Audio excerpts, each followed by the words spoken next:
Good evening, everyone. Welcome to the September 6th, 2022 School Board's monthly meeting, our first meeting of the new school year. To start off, Ms. Cannon, would you call the roll for attendance of the board? Certainly. Mr. Cotton. Present. Mr. Parker. Present. Ms. Walsh. Present. Ms. Hastings. Present. Ms. Higgins. Present. Mr. Richards. Present. And I am present. We have a quorum, sir. Very good. And I know that Ms. West and Mr. Weinberg had informed me that they would be unable to attend this meeting. So with a quorum, let's get to it. With regards to the agenda, does anyone have any changes or modifications to the agenda for this evening? Yes. Ms. Cannon. Sorry, I'd like to note under communications and policy, the policy 630, 634, and 650 are all first reading this evening, not second. Thank you. I thought I just missed it. I thought I did too, so had to reach out and check. Appreciate that modification. Do we need a motion for that? That's not changing the agenda, just giving us some more information. Very good. And with that, does anybody else have any changes to the agenda? I move we approve the agenda. Motion made by Ms. Higgins. Is there a second? Second. Seconded by Ms. Walsh. All those in favor, please signify by saying aye. Aye. Any opposed? Any abstentions? The agenda is approved. With that, before we start in, I just want to note the passing of one of our longtime teachers. I'm going to let Ms. Higgins do it because she actually was taught by this individual. So, Barb, if you would. So when I was at Runlet, it was a junior high school, and in 7th grade, you took geography. And I had Miss Gray. I'm going to get teary-eyed now. I had Miss Gray. She was not an easy teacher. She was strict. She had high expectations. She also taught anthropology. She was awesome. She was just one of those teachers, once you got around how hard she was going to make you work, you were glad that she did that. And I actually just talked about her in a podcast episode. So she was 98. She graduated from Plymouth in 1944. And she taught in Tilton and Nashua, but the majority of her time was at Runlet Junior High School, teaching our students in Concord geography and anthropology. So Godspeed, Leah. Miss Gray. I can't call her by her first name. Anyway, thanks, Jim. She was wonderful. And we certainly extend our condolences to the family, and we want to also celebrate the amazing accomplishments and the contributions that Ms. Gray provided here to the Concord School District. We have so many amazing people, and it's great to be able to recognize them, and it sounds like she lived an outstanding life. Yeah. So, thank you. So with that, we'll move on to item number 3, which is the consent agenda. On the consent agenda this evening are the regular monthly meeting minutes of August 1st. Do I have a motion to approve the consent agenda? So moved. Moved by Ms. Higgins. Is there a second? Second. Seconded by Ms. Hastings. Is there any discussion? Not seeing any. All those in favor, please signify by saying aye. Aye. Any opposed? Any abstentions? The consent agenda is approved. With that, we'll move on to the next very important, very significant section this month. Superintendent, would you please report on the recognitions that we have and reports for that? Well, I'd like to start out tonight with a pretty significant recognition, and we have some folks joining us. I would hope that they would come to the table. Wouldn't you be willing, the class of 53, join us at the table? We'd like to invite the class of 53 to come up. Yeah. Please come up and sit down. There's a microphone there. You'll have to share. 10 years before I was born, but who's coming? We are. And guess what? All 3 were teachers. Wow. Of the same Well, class. we're very honored to have you as members of the class of 53 come here and speak with us this evening. But even more thrilled with the purpose of your attendance. So they are here tonight, and I hope that they'll speak a little bit about it, but I have some basic information that there was a donation made to the amount of $10,000 given to the class of 1953 for the purpose of scholarships at Concord High School. And they had some discussion at their 69th class reunion, which they just held this summer.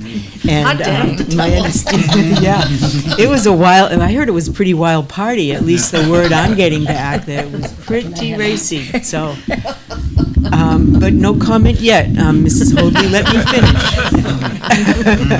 And anyway, Jack attended, representing the district office, and Steve Rothenberg, who, as many of you know, prior to his retirement, Steve oversaw all the scholarships at the high school and worked with all the organizations in town to support the scholarships to our high school student. And so the class of 1953 voted also to recognize scholarships for our regional career and technical center students. And so they're working right now on a memorandum of understanding with the class of 53 and Mrs. Hoadley. So I think it's pretty special.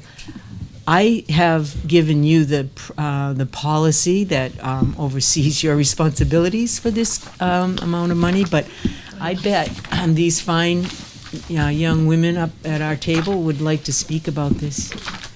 Please, Mrs. Hoadley, would you like to start? Thank you. First, I'd like to introduce my colleagues. On my far left is Frida Spiro, who many of you will remember was a teacher here in Concord for I won't tell how many years. But we all, no, see, I was trying to be nice. And she and I retired the same year back in 1994. I can remember I made a little jingle, and it was 94 and out the door. And we were out the door. We had a number of teachers in our class, several of them here in Concord. Now, I wrote you an email, a rather long email, but it was the same email that went to the Concord Monitor, and it was the thanks a millionth type thing. Okay, but I'm going to come back and introduce to you Ginger Beck Sandman, who actually went to kindergarten at Dewey School. There, okay, as did my husband. And yes, and Barbara would have, anybody in this close. Now, Ginger has been the general manager of the reunions, and as has been said, we're having our 70th next year, and our last. Right? Now, you can do the math. If kids graduate at 18, when we had our 70th, we'll be sort of like 88, so now we're 87, and you know how old we are. You don't know the month or the day. You don't know where I live. No, some of you do. But anyway, we're old folks. And I'm glad that we're on first, because you know we'll sneak out. I haven't had supper yet, and I don't want to be driving around in the dark. At any rate, the beginning of this whole thing began back at our 50th reunion back in 2003, and we had a silent auction, and all kinds of things came in, and we raised money, for a purpose, to give a scholarship to a graduating senior. I believe the first year, which would have been June of '04, that first one of 500 was given. Well, guess what? We have gotten more money and more money and more money. These people have developed a culture of giving in a way that's absolutely astounding. It can happen. We didn't know it was going to, but it did. We have grown from scholarships 1 to scholarships 2 and 3. We've grown to $1,000, and this year we gave 3 scholarships of $3,000 each. Now, I have to tell you, there's one thing that really bugs the daylights out of me. We don't always get thank you notes. And as an old lady, that really bothers me. But the thing of it is, we have much to be grateful for, because we have a very, very generous class. Within the last year, we've had 2 anonymous, I don't know why they're so shy, contributions from classmates. There was one of $5,000 and one just recently of $10,000. And that's how we have the fund that we have. And the last I knew it was $28,000, and then we had to add over $4,000 from our reunion just a couple of weeks ago. So we're looking at $32,000.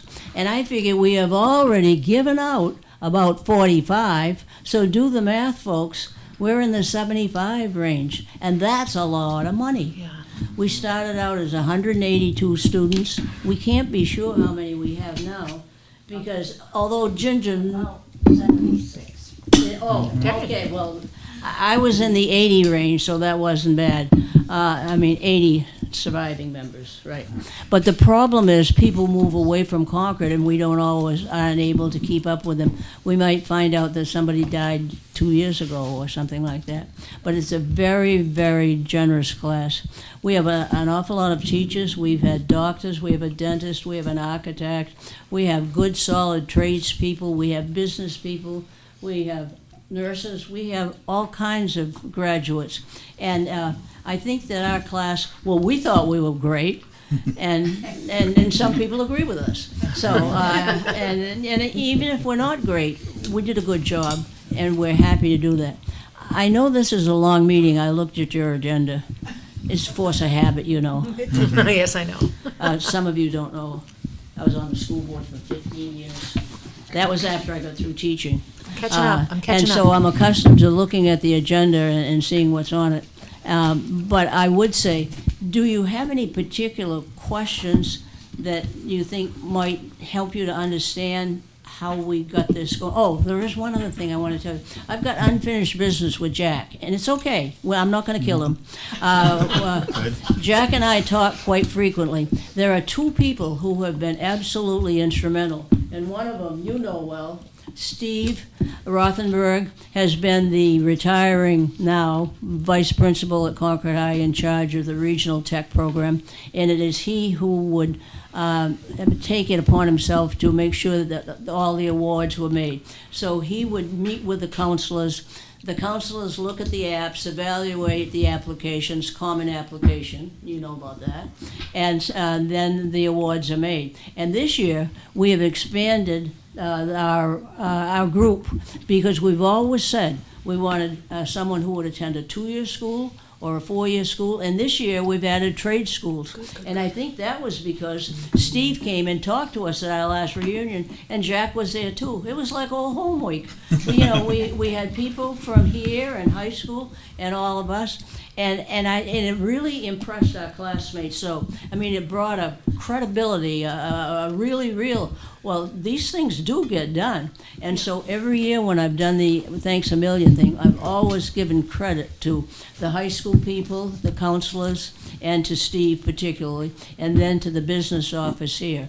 Our challenge is to find a way that we can keep the money coming, because even after we stop the luncheons, there are people, several people, who said, well, we want to still be able to give. They've gotten in the habit, and they just have to do it.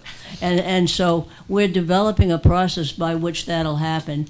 And Jack and I are meeting to sign a memorandum of understanding about the preferences that the class of 53 would have. Now, eventually, we won't even be here to know that they're doing it, but I trust them, absolutely. Well, I mean, that's the reality of it. But then even today, Frida and I were talking about 2 or 3 things that should be on the memorandum. And basically, it goes like this. We want to have a needy student. We want to have a worthy student. We want to have a competition. In other words, I think that if we had just one student apply, I'd prefer that we didn't give in that category. But and then lastly, if there's a tiebreaker, we have the idea that if a student has overcome some kind of adversity, I don't care what it was, if they had trouble with speech early on, if they had a death in the family, if they had an illness in the family, if anything had happened that student had overcome and shown a particular ability and desire to overcome that adversity, that was the tiebreaker. And we talked about that a lot. We have a whole finance committee, and it's not all women, despite what you see here. So I've told you, the bare bones about how the program got started. And as far as I know, there may be only one class that has picked up and followed our pattern, and I was so disappointed. My husband in the class behind me, I thought, why didn't you guys do it? And I just couldn't understand, because we have the process and the protocol out there. It's an easy model to form. All you do is give money, folks, and then you trust. And then we have the high school people, and we have the business office people who take care of the rest of it.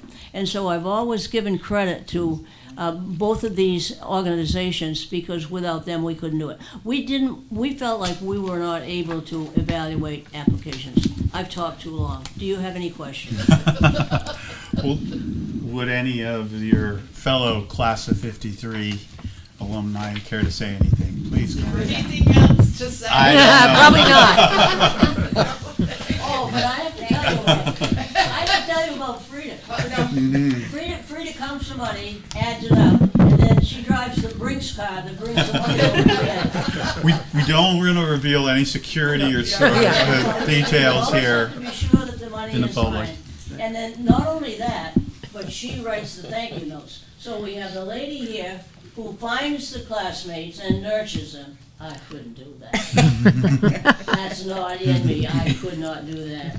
Ginger does that, and always has. And Frida's the one who takes care of the civilities, the thank you notes and all that stuff. And all I do is stand around and boss, which surprises some people. No, shocked. So, And we thank you very much Yes. for having us this evening, and thank you for all you do to help us get the money Frida, to Ginger, the Betty, students. we are so thrilled. I am, I'm almost speechless at the benevolence and the generosity of the class of 53. It's making a huge impact. We have two of our student representatives here, and I'm sure they can tell you how important it is for. There's no inside thing, but I think they can tell you how much they appreciate it. Take some time with it. Take some time. And the more time that you have on the little things that, sort of little videos, put in everything. Don't amplify it, just put it in. But be very honest and present yourself. And if you feel like you have overcome adversity, put it in. It's the tiebreaker, and you want to beat out the other one. Betty, I would love to speak on that piece. I do a scholarship at the high school now in honor of Molly, and it's a significant amount of money. And the process of, I read all the applications, and the beautifully written things that our students write. We have amazing high school students. They have, and one of the big pieces of the Molly B scholarship is taking an adverse experience and using it to make it better for someone else.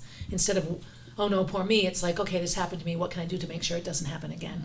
And we have amazing students going off to do things. So I love that. I love that that's your sort of tie-breaking piece, because it's not just about how much money one needs or how many straight A's they got. Sometimes the real story is behind all of that. So that makes me happy. And one other piece, Steve would usually send me the folks that they had chosen, and I'd look through it and circulate it among the finance people. And I think there was only 1 year that I questioned something, and it didn't seem to fit our profile, our needs, and mention it, and they made a change. But other than that, it was totally done at high school, and I'm Yeah, the sure process that is you well done. probably knew that it was happening, but not everybody did. And it was a wonderful system. And we just sort of developed it. We started with an idea, and we thought, okay, now what do we have to do? Well, we found a way to do it. And we found another way and found another. And so now our final challenge is how to get out of the picture without, raising too much cane. Well, I can assure you that your trust is well placed.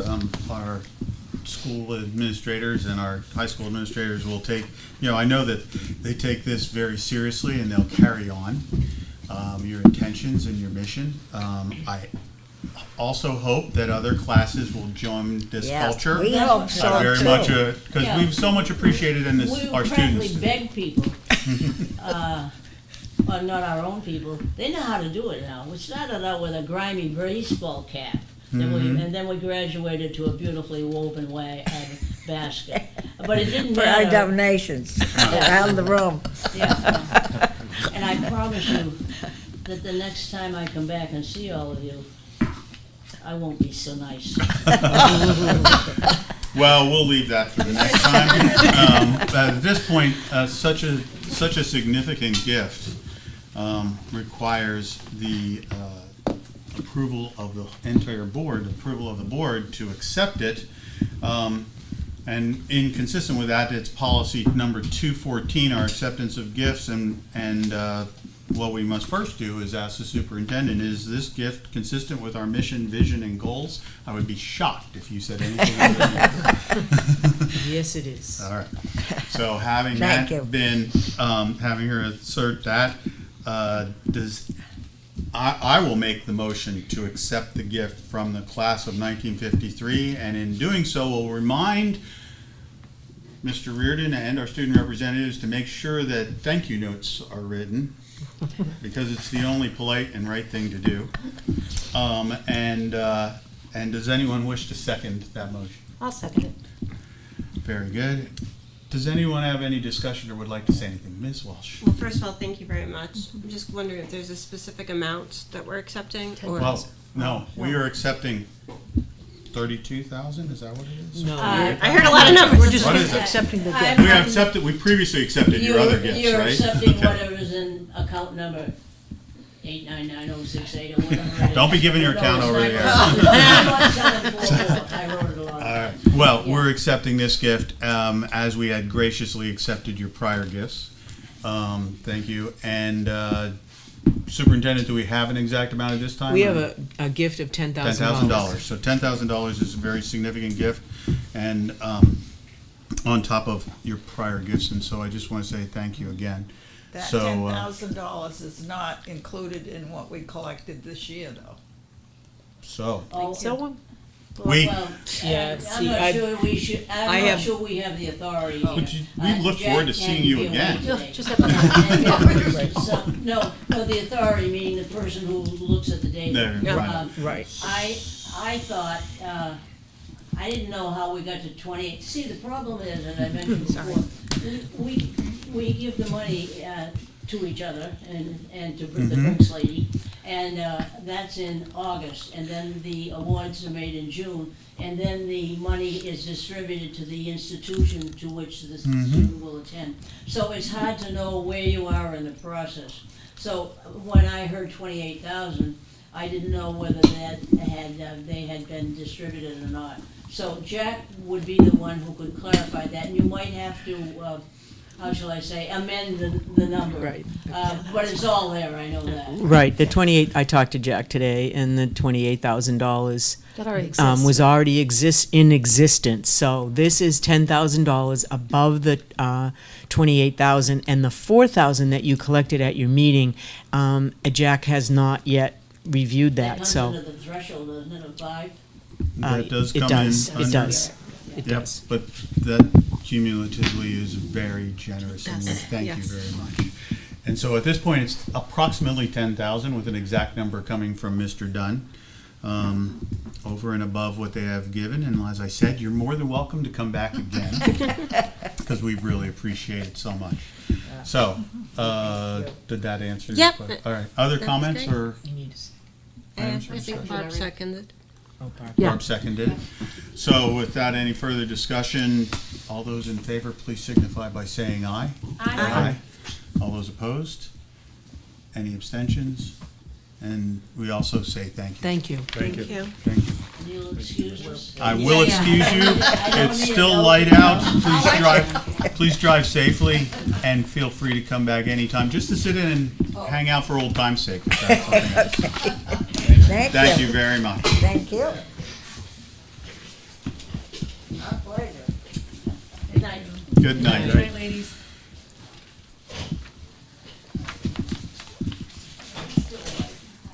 Great math. Hi. Betty Holden. I don't know how you follow that, but superintendent item B on our agenda. I'm going to follow it with asking you to go to page 19 in your booklets tonight, which is the section 2 regarding the proposed ballot questions. These ballot questions are the recommendations from the Charter Commission that has finished their work and are bringing these forward to you. These are the questions, you can see them labeled in your book on page 19 and 20. They are the questions that will be on the ballot for November. And obviously, you can see the information in it, which will require a 60% majority vote for each one of those articles. And the way that this works is that the Charter Commission makes the recommendations to you, and then you have the responsibility to charge the superintendent's office to ensure that this gets to the proper authorities at City Hall, the city clerk, and Janice Bonifant. We're already working with Janice and Patrick Taylor. I think Patrick's I with was us gonna say, tonight. Clerk So Taylor is I here. think he can explain things far better than I. So Mr. Taylor, for those who are not aware, Mr. Patrick Taylor is the clerk of our school district. Welcome. Thank you. Good evening. I don't know if I can do it better, but I'll do able a job as I can. As you're aware, the 2021 Concord School District Charter Commission issued its final report in June of 2022, and I believe you've all received copies of that. The report comprises several sections. I won't go through all of them because the relevant one that I'm here to discuss this evening is section 2, which sets forth 5 questions related to the 5 recommended amendments in the Charter Commission's report. The school district's currently effective charter states that upon the filing of the final report, the school board shall order, as determined by the Charter Commission, the proposed new charter or charter revision to be submitted to the voters at the next school district election held at least 45 days after the filing of the final report. There was also a letter signed by Ms. Hoadley, so you've been directed, directing the commission to, or directing the school board to submit the charter, revised charter to voters at the next election. So the report makes 5 substantive recommendations and proposes 5 ballot questions. One in connection with each proposed amendment, and accompanying each question is a summary. And each of these questions appears to be consistent with RSA 49B6.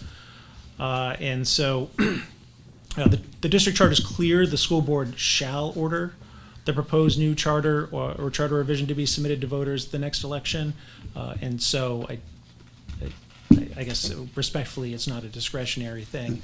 It's something that the board must do. And so I'm just asking that the board take that step so we can get the questions on the ballot. As the superintendent's indicated, we've already had discussions with the clerk's office and have a sense of what we need to do to make that happen. Very good. Thank you, Mr. Taylor. Thank you. So without objection, I will direct the superintendent and the administration to fulfill our requirements per the charter and work with the city to make sure that the 5 ballot questions appear on the ballot, Concord ballot for this November's election. Furthermore, we are responsible for posting these questions on both our website and in the library. So I will direct you to post them in all of the appropriate places. And I will thank the Charter Commission for their hard work over several months to be able to bring these questions. Is there anything else, Mr. Taylor, that the board needs to do this evening? Nope, that was all that I came to ask you to do. So Thank you very much. appreciate your time. Well, we very much appreciate you guiding this process and making sure that we are in compliance with the law. Thank you. Thank you. just a little addition to that is that we did look at the responsibilities. We have a 45-day notice, so September 23rd, no later than September 23rd.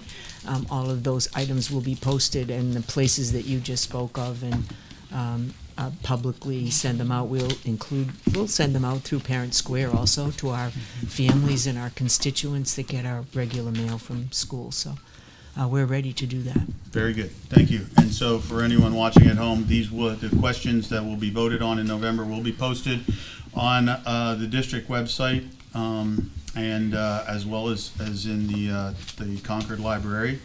And at that vote, any question that receives a 60% majority will be approved for the change in the charter. Does anyone have any questions or anything else they'd like to add? Yes, Ms. Cannon. I'd just like to add that for people who are interested in the process and how it came to these questions, all of that data, all of those minutes are available on the school website. Very good, thank you. All right. With that, Superintendent, let's move on to more fun stuff.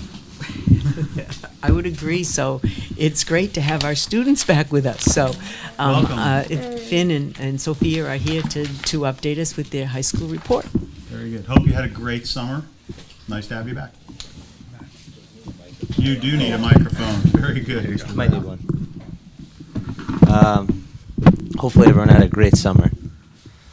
We had a really positive start to the school year. The freshman class is making a good transition, but most importantly, there's a really good vibe at the school. It's very positive. I was talking to the superintendent about it. Mr. Reardon said something about it. A couple of administrators and teachers have said something about it. Everyone's just feeling a lot better, I think, after a couple down years. Yeah. And last week we kicked off the year with class meetings for each class, where all the grades assembled in the auditorium with their class to go over announcements and expectations with administration. And we also met some new staff members who are going to be resources, and as we get to know them better, hopefully they can help us, get through the year. And I'm looking forward to the rest of this year. Hopefully we can be a good resource for everyone here. Definitely agree with everything that Finn said. During those, we had also had these class assemblies for each class on last week. So the freshmen started a day earlier than all of us on the 31st, and then sophomores, juniors, and seniors returned on that Thursday. And we had a class assembly, and like Finn said, they introduced a lot of new faculty, and Mr. Reardon spoke as well. So there was a new policy put in place about phones in the school. So hoping that with not using phones in the classroom, that'll lessen distraction. And I know I've heard from a couple administrators as well as Mr. Reardon that there was a lot of absences in the last few years, and they're hoping that with less phone uses in the classroom, and we're also doing the first 2 weeks of school with no Chromebooks, that'll kind of maybe whole school. I like it. Hopefully help us be more in touch in the classroom. Also, we have our club fair on Friday, the 9th of September. Definitely a lot of clubs. I know my class government will be there, and I think it's going to be a great year. Very good. Yeah. Thank you very much. We look forward to hearing your reports every month and your participation in our meeting as well. Have a great year. Glad to have everybody back. So, very good. Thank you. With your permission, I'd like to yield to my my colleague next to me, John, and let him do his presentation on services that occurred over the summer. So, John? Thank you very much. Speaking of old school, I've been lately presenting. I realize that sometimes paper still works when you present, and especially sometimes in the room when some of you have your back to the screen. It's much easier just to I put 2 slides per paper and double-sided to really try to save paper for all those that are concerned about the environment. I also am, and I try not to use too much paper, but in this case I thought I would. Summer 2022. I think that it was amazing. I think before I start, I'm going to commend really Don Silly, Molly Lanigan, and Lori Hart, and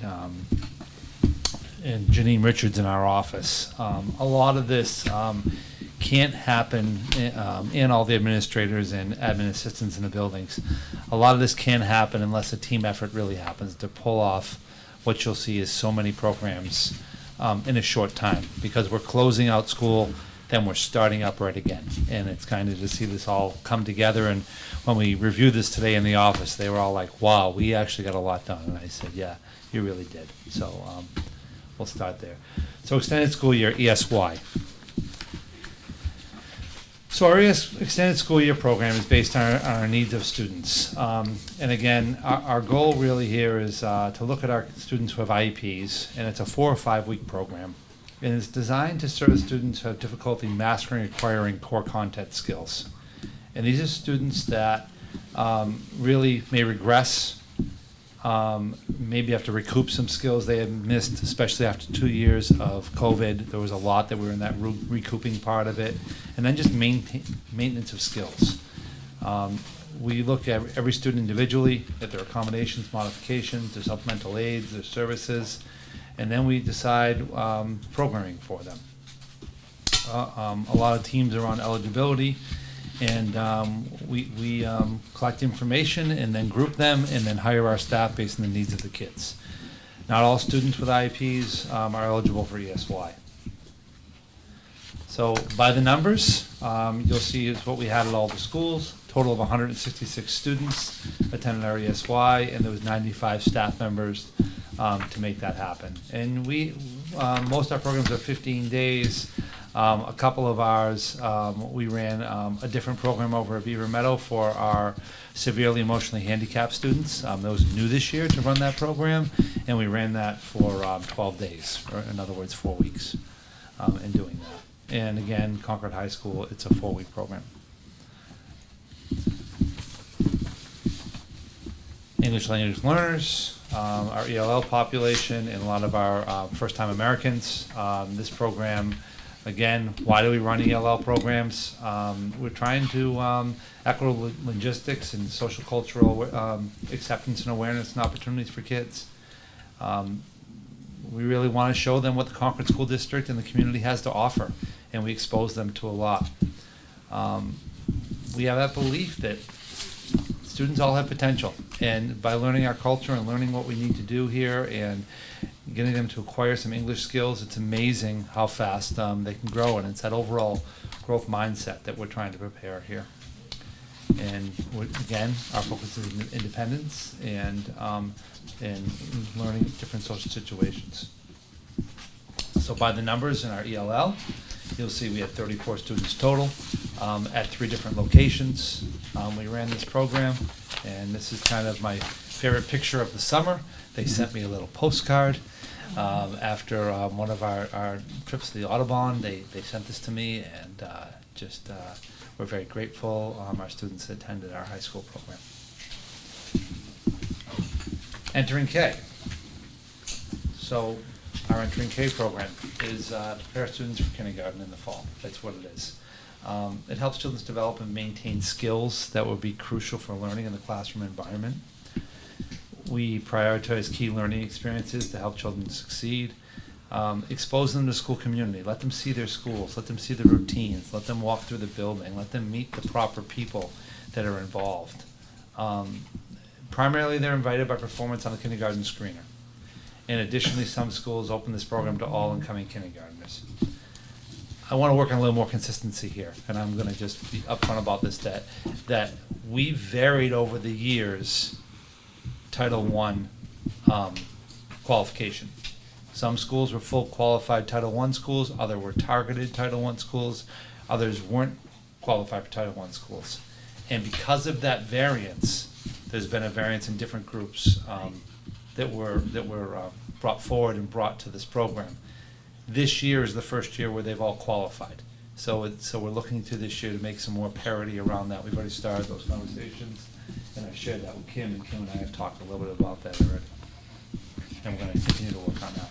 So by the numbers, 57 students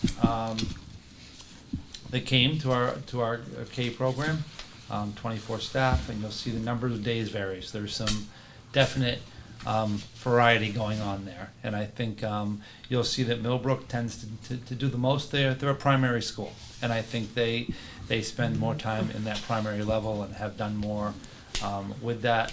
Also, the population of a lot of new Americans there. A lot of them are first-time learners, and Lori Hart and her program for early family center and things like that works with a large populations and gets them to come and brings them to school with some of our outreach work. So all of our entering K people got backpacks. You'll see that we did backpacks for all of our kindergartners this year, and they're not those backpacks, but they were backpacks that were filled with a little more school supplies, and they were a nice opportunity for every kid on the first day to go home with what they needed. So it's been a tradition for a few years, and we're able to maintain that. And as I said, this year, all of our schools were Title I schools, So through Title I funding, we were able to purchase these backpacks for all of our schools. Oh, that's And it awesome. worked out well. Title I, probably our largest program and probably something that takes the most amount of planning because we're really focused on increasing academic achievement in reading and mathematics and social emotional learning. This program over the years also, from my understanding, the last 2 years I saw it, it's expanded because of, again, of our qualification, bringing more things directly into it. Much more focus this year in every building on social emotional learning along with academic learning. We just know where our kids have been for 2 years, and we want to spend a lot more time building relationships, building independent skills, and building that social emotional awareness. So, and then parent education involvement also was a huge part of our Title I program this summer. Our numbers, as you can see, much larger than the other programs, 269 students across the district, K through 8, 80 staff members. Hiring was difficult this year. I'll point that out. It took us a long time to hire, but we were able to pretty much fully staff this with some hustle from that team that I mentioned earlier. They really worked hard to put adults in front of kids and start building those skills, those academic skills. Additional supports are provided. We have breakfast each day for them. We have lunch for them each day, everywhere except for preschool, because they didn't qualify. Preschool is not Title I, just to understand why. Not that we excluded them, they didn't qualify for the funding. Provided all time with students grade 5, a drawstring book bag, which you have right now, and we had a few extras, so the board and our student reps hope to enjoy a nice, nice backpack for yourselves, and this is again a gift from our Title I program this summer. Each one of them had calendars and stickers for August to track with prizes, and then ice cream cones when they returned from the year. When they turn the form at the end of the year. So we tried to promote reading and stuff these with books and other things, so they had those ready. Field trips to Audubon Society, Science Center, and the State Park. So you'll see these were the backpacks, and they each had books and a chart, and we tried to really promote them to go home and continue their skills. Family Center. I told you there was a lot. So Family Center by the numbers. Family Center is a program that Laurie Hart runs, and it's our early interventions. It's birth through 6 years old, and what they do is they try to work with families in both home visits. They run sessions throughout the summer. They run them at the library. They do apple picking. There's 5 community members that go out, and they do a lot of home visits with our families. You'll see we ran a community event with 93 children who showed up. And then transition to kindergarten. 65 families came in for a transition program, and then 4 students that were New Americans we helped along the way. One of my other favorite pictures of the summer. This is a young lady who arrived in our country probably 3 weeks prior to starting kindergarten, and Laurie really worked with her to get her what she needed. She looks great, Love the shoes.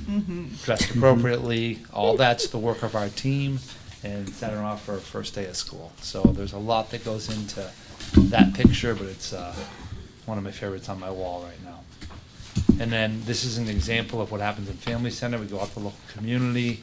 That's one of our workers who worked with this group and exposed them to some you'll see everything from the blanket they're on to the different toys to the different books they're with, is exposing them to literacy and numeracy.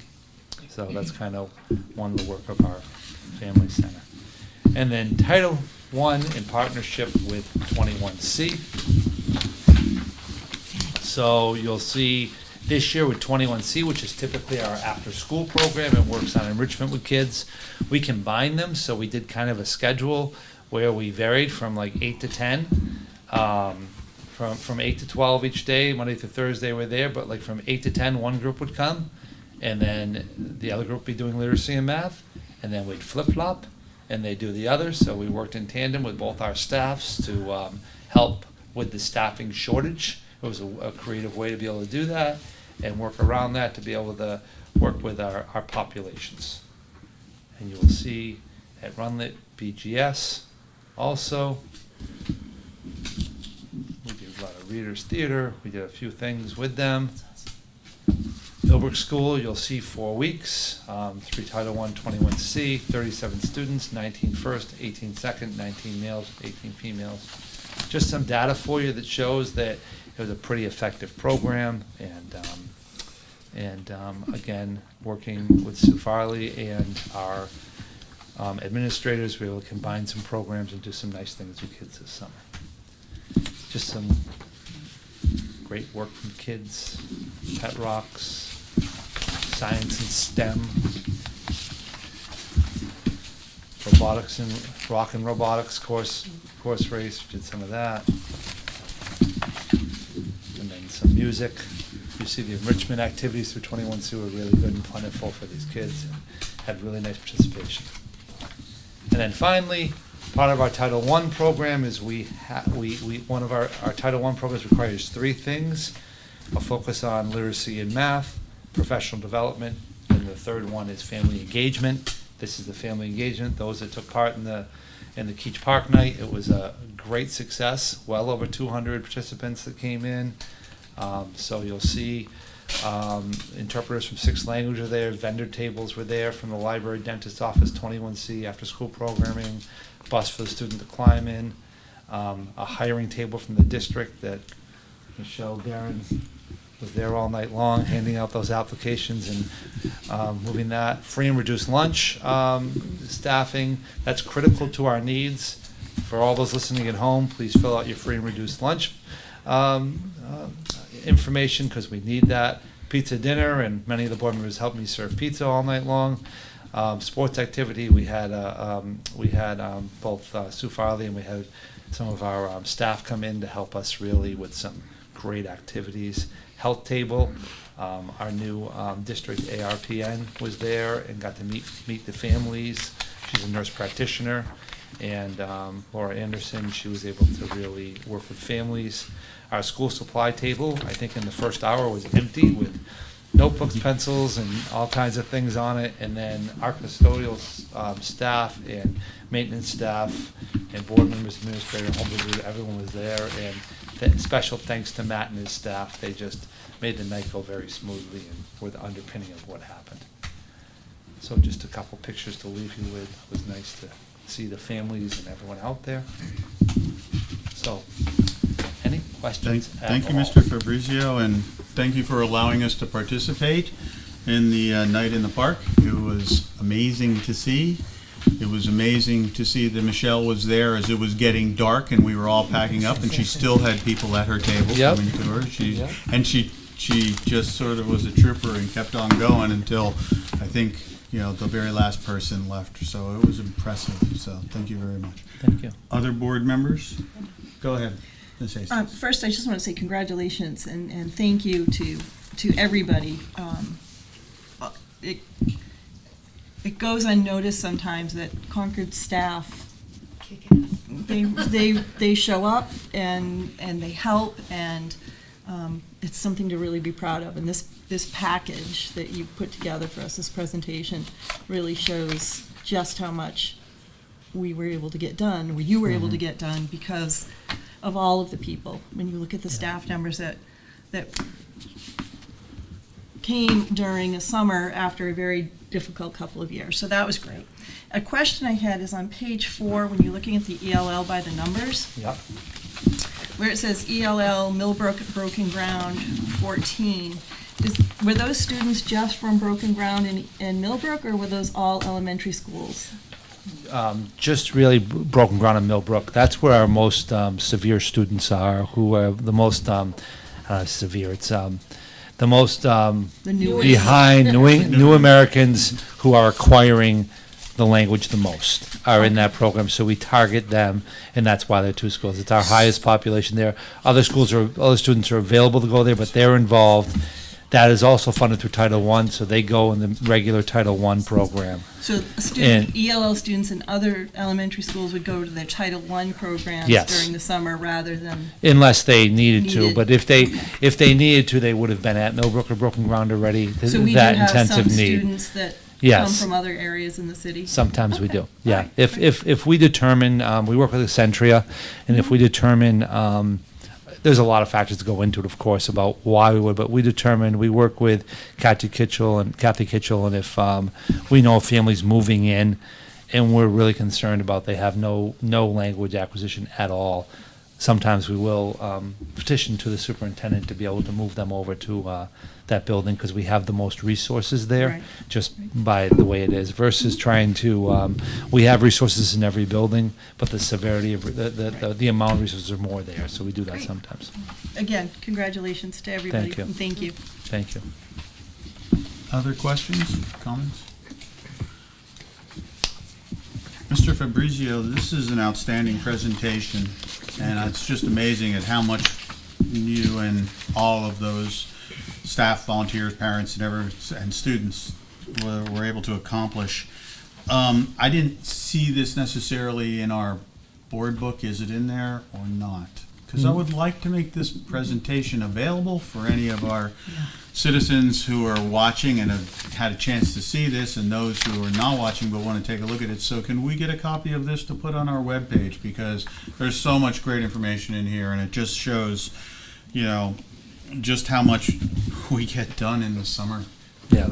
And All we have to offer. Yeah. And if I could add one more thing to it, I just want to really, a huge thank you to all the staff who stepped up and did work this summer. And I got to say it to all our teachers and educational assistants and admin assistants and coordinators. I'm not sure they all wanted to after coming off of 2 years of COVID. They were tired. And I just don't want to end tonight's presentation without just saying my appreciation to them for even after my third call or fourth call to say, can you really work? And they finally say, yeah, I'll do it. It was a little bit of coercion to get them to do it, but I appreciate it, and I appreciate what we did for kids in Concord. I really do.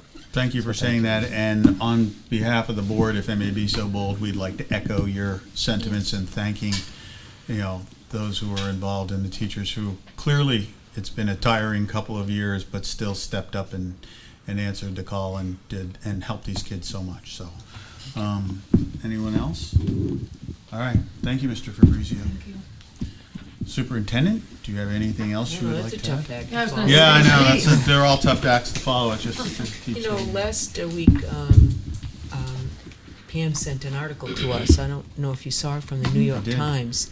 And it was a really interesting article, kind of to follow up with John's presentation, in terms of suggestions about how we're going to catch kids up. Even if kids have a year's growth, they may still be behind. Right. So how do you do that? I think you do it the way John did it this summer. You offer programs in the summer. We talked about that last year. I think we will continue to do that. I think the more time we can spend with youngsters in a setting, and listen, they have a blast. You saw some of the activities and the things that they did. This isn't all just math and reading all day, for the period of time that they're with their teachers. So I think opportunities like the summer school, like any additional time we can have for youngsters through 21C, they're all academically based in the afternoons. That it will help our kids gain and close that learning gap Well, that these- they've These experienced. things have often been skill-based. In my years as a special educator in the district, a lot of the extended school year was like, we just don't want them to forget stuff. But the focus on social emotional and making sure that component was first, so that all the skill knowledge would follow in. You create a safe environment for happy kids, and they're gonna learn more. So instead of just driving home facts and numbers and such, the focus on social emotional is a wonderful sort of change to the focus. I like it. Well, we clearly want to keep that Yep. up, so, Yeah. and, unless we have year-round school. Oh, boy. I wouldn't mind, but that Yeah, would not. yeah. I got one vote anyway. I have some work to do on that. But I think I will share the sentiment that Finn shared with you, that John, that you just said about the very positive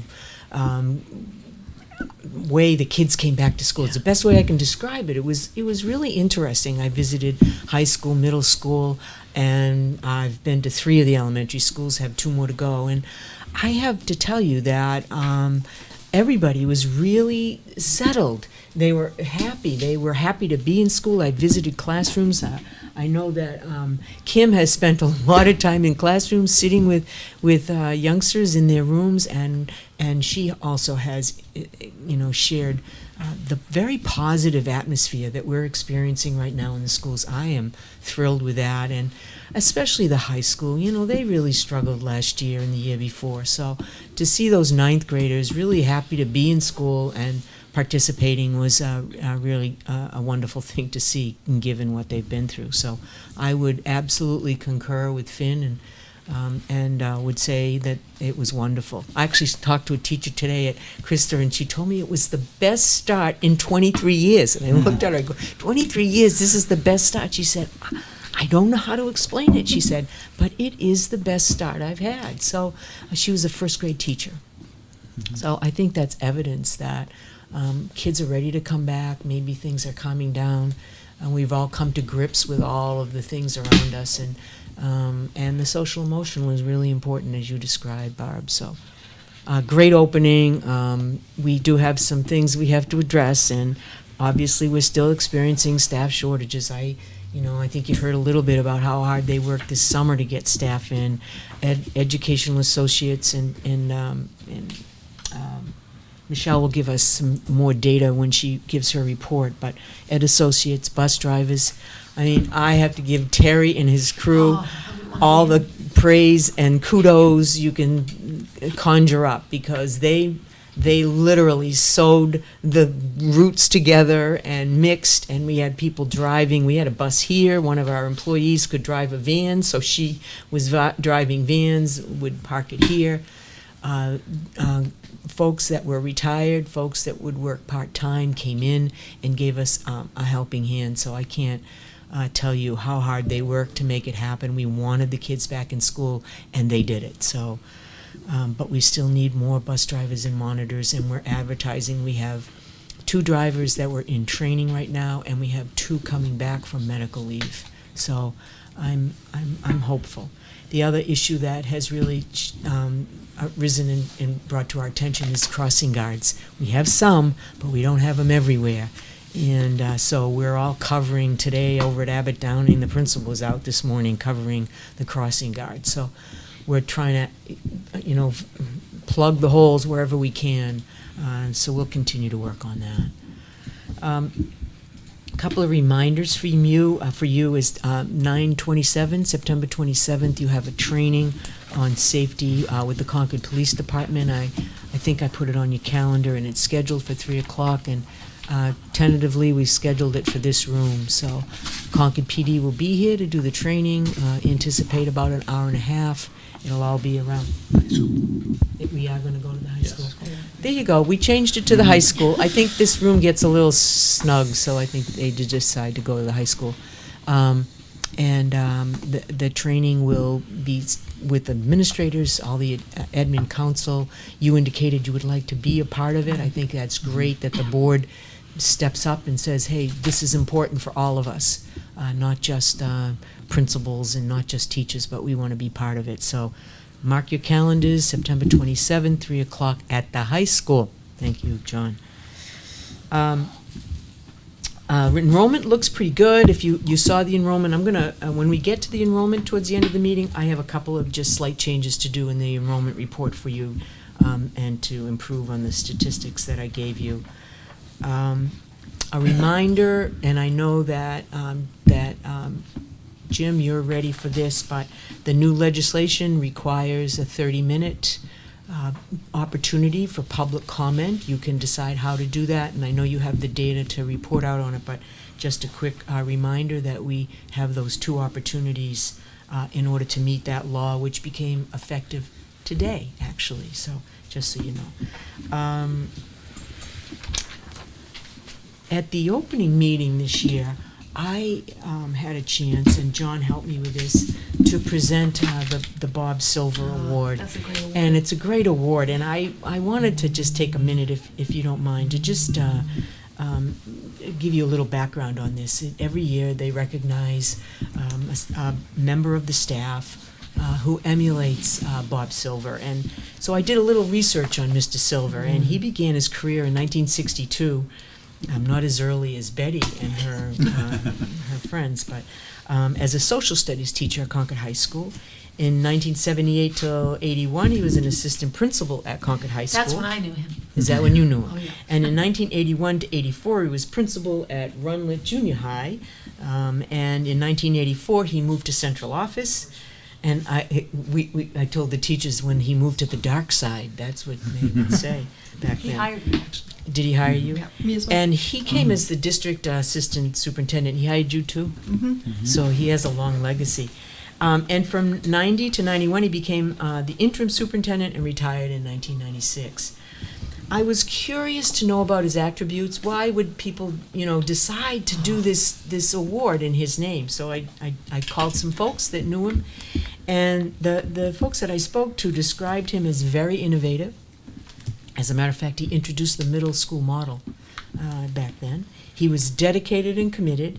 He was a mentor. I think that was the really big issue. He was a mentor to many educators, never lost sight of the importance of an educator and the value that they brought to the profession. He was described as a great listener and established a positive culture for students and families. He was a strong believer in equitable services, man ahead of his times, and kids always came first. And that was Bob Silver, and that's why the award. And John and I were pleased to present that to Chantel DiNapoli, our math coordinator for the school district, and well-deserved, richly deserved. She was nominated by the math coaches across the district.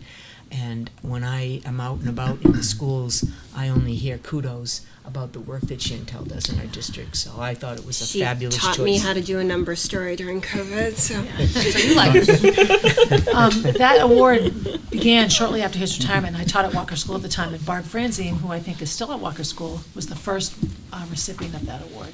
Yeah, he was one of those administrators that you didn't want him to get mad at you because you didn't want to disappoint him. Do you know what I mean? You weren't afraid of him. You just knew that he'd sit you down and talk to you, and you'd be like, oh, at least that was my experience. He was the best. Really good man. It was an honor to present it, and I know John and I both enjoyed it, and we work with Chantel in the building here. That's where her office is, so she's just terrific. Yeah. The other, sorry. I was Dave. just going to say, can Mr. Parker Get a word in. Bob Silver was my teacher, as well as someone who hired me the year I worked for the district. Bob Silver was a man that would really connect well with kids, and I remember, because I was a senior, and I remember sitting outside. He took the class outside, and we were sitting on the lawn learning. And he always had a great deal of respect for our opinions. And since you know me, I've always had opinions. I didn't just pick them up when I came on the board. And he was fun. He was funny as an assistant superintendent. He always had a good sense of humor and a lightheartedness to him that belied sort of the seriousness of what he was doing. He knew his job, but he made it feel easy and connected wonderfully with everybody. He also liked to play golf, I know. So. He just showed up at a car wash. Yeah, He was on their Facebook page. He was a gem. Very good man. So. Well, his legacy lives on. Yeah, and if we're beyond that, one of the things I want to say about this catching up bit regarding summer program, I've been reading a lot. The New York Times, they start out with a lot of kids can't add fractions with common denominators. I wonder how many adults could even know what that means. So we need to be aware, and I love hearing the energy that kids are coming to school with. I see it as well, and I just also worry because I think there's a lag effect. Also, I think too often in addressing these kids around COVID, we look at all the downsides. We may want them to tell their story and tell the story about how they really survived that and what qualities did that bring out in them. We're seeing some great resilience now, but telling stories about your, with lack of better words, trauma, difficult times is, in a clinical sense, a really good thing to do. So I don't think we should continue to bury our heads about the past that has been very meaningful to all of us. But we ought to continue to examine it, because it's going to come up. If it doesn't come up in that way, it's going to come up in other ways. So I appreciate all the, glad handing and optimism, because I think these kids are incredible. We're all resilient. What do you mean, kids? I think we all have to be resilient. Some days better than others, but I just would caution us to think about how we move forward. So, thank you. Thank you. I have another announcement to make tonight, and it's one. I have a little sadness to make that announcement, but our high school principal, Mr. Reardon, announced his retirement earlier this week, and look at him, look at me, and imagine I got something ahead of you, Mr. Reardon. That's. I have to tell you that I have been so impressed with Michael's leadership at the high school. As you recall, and many of you do, because you sat through it, you had some difficult times, and you were looking for a leader at the high school that would steady the ship, if you will, bring a calmness to the building, help the teachers heal from the wounds of a very traumatic situation that happened. So many of them had, had feelings, why didn't I see it, or what you know what people go through with an event like that. And Mike Reardon brought to that high school a sense of calmness. He had an open door policy. Teachers were free to come in and talk about how they felt, what their needs were. He was always focused on making sure that the teachers were getting the kind of supports that they needed. And with that being said, making sure that the students that attended Concord High School, their needs were met too. And I can't say enough about his leadership during the 2 years I've worked with him, and now this year. So I think it's congratulations, I think, and I know I've been honored to work with him, and his humor. And has always got new ideas, and he's innovative, and sometimes, as you know, he's surprised me at times, right? But really, he's been a wonderful addition to the Concord legacy of strong leaders. So I know I probably just surprised him, but that's the first time I've done that to him. Usually he does it to me. Very, very good. Don't we have to vote to accept it? Can we? Well, just keep on- unfortunately, you really, This is going to be you under really, advisement for Yeah. 5 yeah, years. you really can't deny it. So, Just like the charter commission. but you can't have it, yeah, you can't deny it, you unfortunately, the retirements you really don't. I mean, you can make motions to do other things, and I'm sure you will before the year is out. But I thought And there's I time would. for him to change his mind. Yes, There there is is. time, yeah. Yes, there is. Yes, there is. Thank you, Mike. Thank you. Couple of things just to keep in mind too. We do have a tentative agreement with the tutors. They voted last week to accept the contract. So we will have that posted in your folders. I'm hoping that maybe Thursday before your meeting, we'll talk about it on schedule, that maybe at 5:30 before your public meeting, that we review the, maybe. I'm thinking Thursday is not a full board meeting, Yeah, it isn't. so it's not, it's information an meeting. informational meeting. But if I could just do the negotiations team at 5:30, We could meet that committee at at 5:30. 5:30, but To that, you're already adjusting the calendar. We haven't even gotten to that part of the Yeah, so agenda. I will get, I just want to Yes, alert I you think that we we can do have a go there. tentative, Make us all nervous. we have a Next tentative meeting. settlement with tutors, and you need to review it. You need to review the contract, and then you need to vote on it. So just know that, So we will can we look let at the that? negotiations committee know that they're being committed for Thursday. Thank you. Okay. And finally, my final comment on my report tonight. As many of you know, this fall, there's a primary election for state and national offices and it's scheduled for September 13th.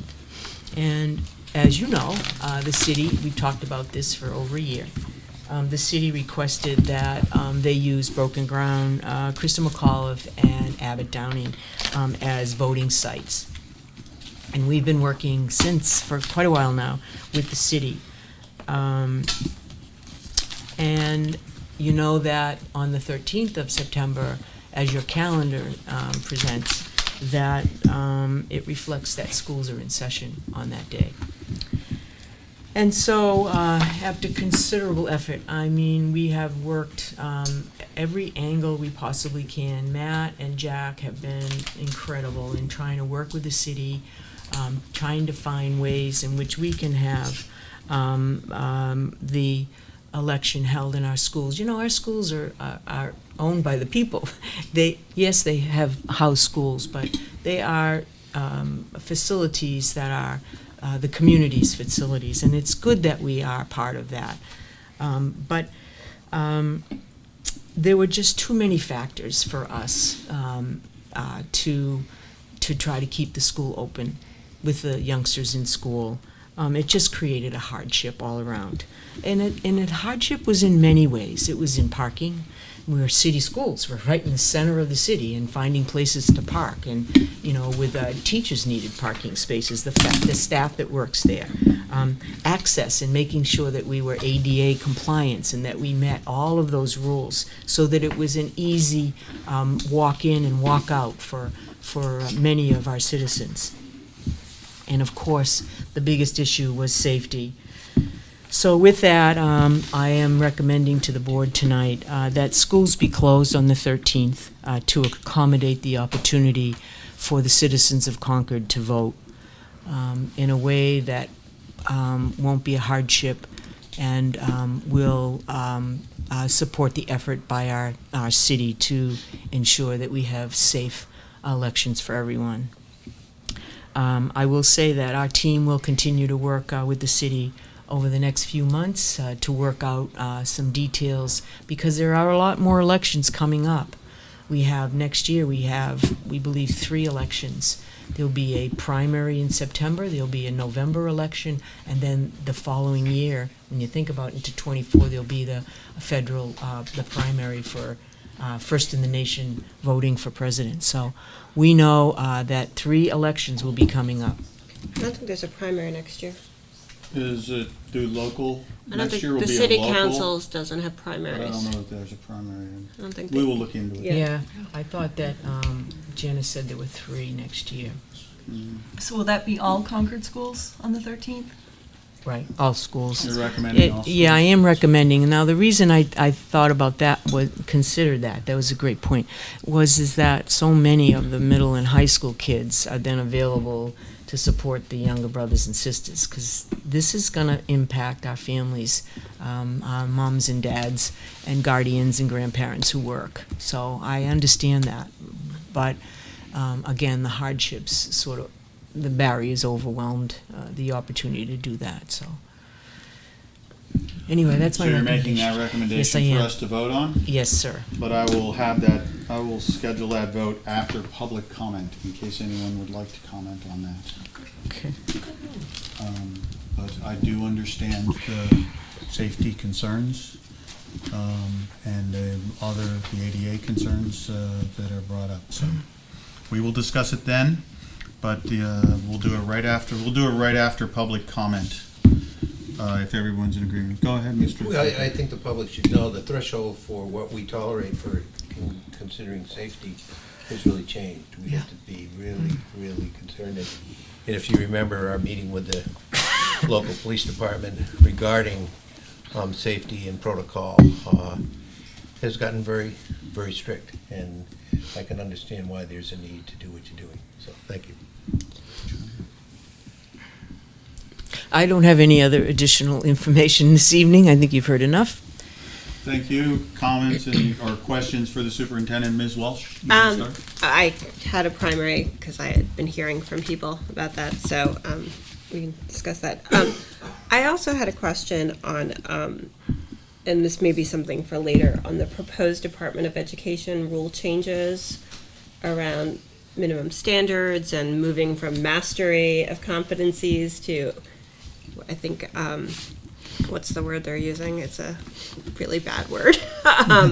Acknowledgement of competencies and concerns that they're really undercutting the importance of professional educators in the standards. So I don't know if you know anything about the process and where we can Well, get briefed and weigh in. Right, I'm still getting briefed. In June, we were briefed at our conference, superintendent's conference. Kim and John joined me at that, and so we received reports. We sat around and we went over all of the different phases, giving input to our organization so that we can work with the State Board of Education and our legislators. But we're still in the process. This is not finalized yet, we know that, so we still have opportunities for input. But to date, the input has, it's been a challenge for us. So I'll keep you up to date because some of it was very concerning to us. And might I suggest that if we have a more detailed information, the instructional committee, this would be right up their alley and probably coming up in the next meetings should be discussed. In my opinion, I will look to the instructional chair. Yes, we will put that on the agenda. Thank you. Thank you, Ms. Walsh. Other questions for the superintendent with regards to her report? Are we Greg? going to discuss the proposed closing day after? After public comment. That's what I just want to wanted make give sure. Yep. the public a chance to make a comment if they would like to, if anyone here. And then the only other thing I will say is I was fortunate enough to represent the board at the opening day for teachers down at Memorial Field. And not only are the students having such a great attitude and such a positive attitude, but every teacher was pumped up for this year, and they were I couldn't help but feel the energy and see the people getting excited to be there. Our teachers are really, they're really excited to have great accomplishments this year. It was such an amazing thing to see. Not surprising, because I know our teachers, I've been around enough to know that, but it was still just as amazing. And I'm looking forward to this year as well. So thank you for inviting me. It was pretty cool. With that, then we are at item 5, which is public comment.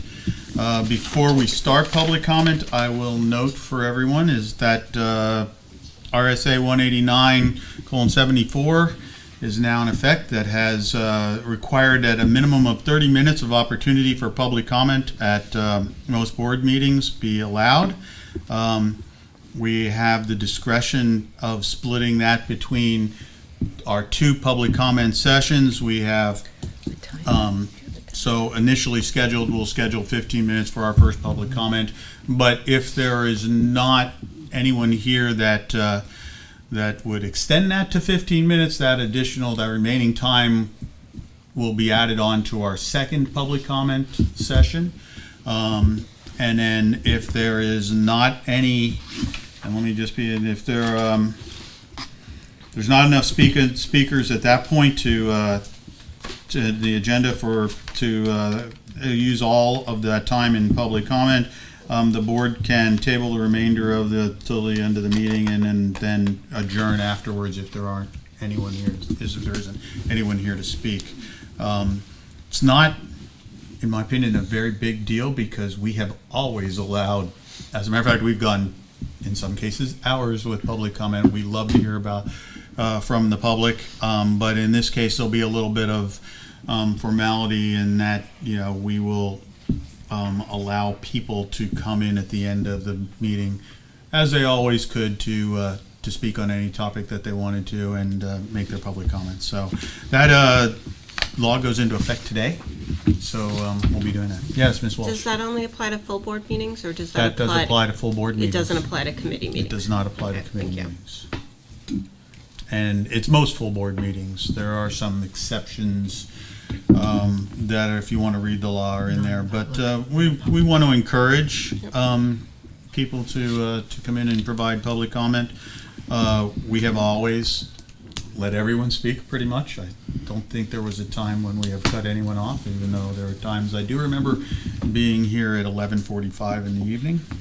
And, I don't see that necessarily changing. So with that, if anyone would like to make public comment, we do ask that you abide by our policy. And we ask that you sign in so that we can record you for the minutes. And with that, do we have anyone who'd like to make public comment at this period on agenda items? Go ahead, Mr. Macri, please. And I don't need to tell you, welcome back, by the way, and I don't need to tell you to speak into the microphone so everybody can hear. I just need a point of clarification of Kathleen. I was wondering, I'm Mike Macri. I live at 45 Millstone Drive here in Concord. I'm a teacher at Broken Ground School, and I'm president of the Teachers Association.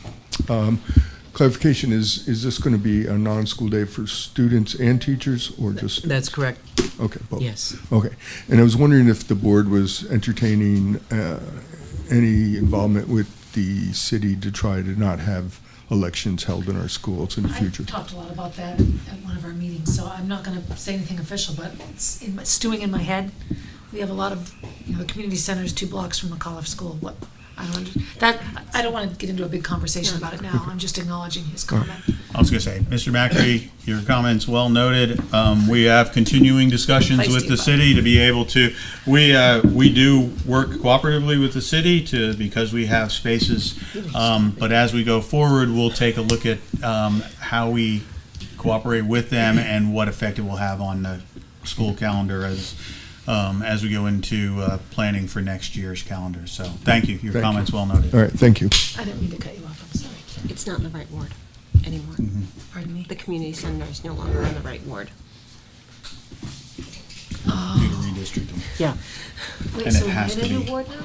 I don't know. It might be. The ward boundaries. Yeah, no, I get Yes. it. That's why redid St. it. Peter's Church no longer Just for works. the sake of people at home, the discussion that is going on with the board is just a clarification of the fact that redistricting created new boundaries for our wards. You can find them on the City of Concord webpage. But there's a change in boundaries affecting several of the wards. I know pretty much all of them that were affected. There's a large change in Ward 5, 4, and 3. Some changes in 2. And so please go, and that's a great point I know I'm jumping ahead to elections, but that's a great point to just say for everyone that we want you to participate in the upcoming election. It's a school board election as well as, those other candidates that are out there for election. And we do want you to please check that website and find out what ward you are in, and also where your polling place is, because every 10 years after the census, there is a redrawing of our wards. So I'll just leave it at that. Any other public comment? Superintendent, I believe we only used about 5 minutes of our time, so we will carry that over till the end of the meeting. Not even 5. Sorry. 4 minutes. 4 minutes, so we will carry that over to the end of the meeting. If anyone would care to come in and make public comment, or anyone in the audience wants to make public comment, we will definitely give you that time. So, with that, we move on to personnel.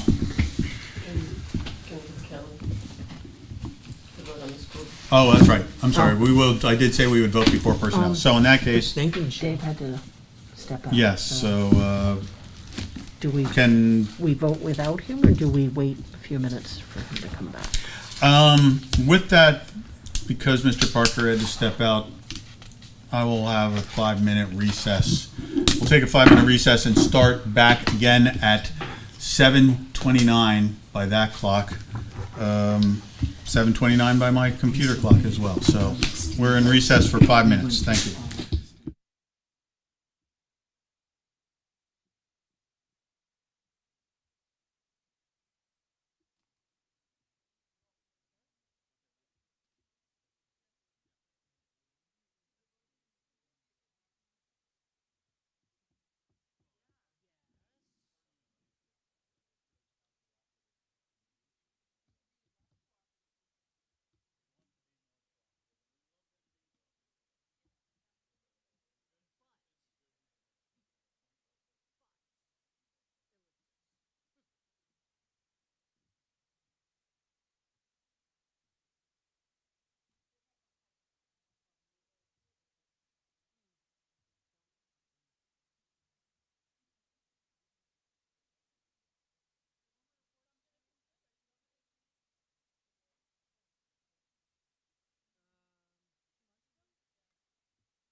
Thank you, everyone. I'm calling us back to order after our brief recess.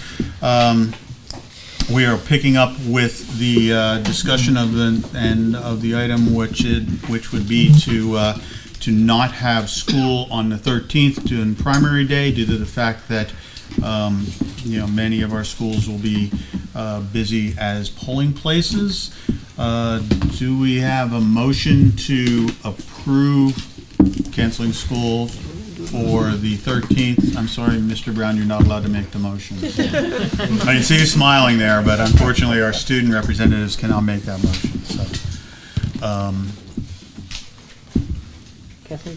No. I was going to say, I will make the motion then that we cancel school as per the superintendent's request and explanation on the 13th of September. I recognize that this is a short notice for parents, and I wish we could avoid that, and we will in the future, one way or another.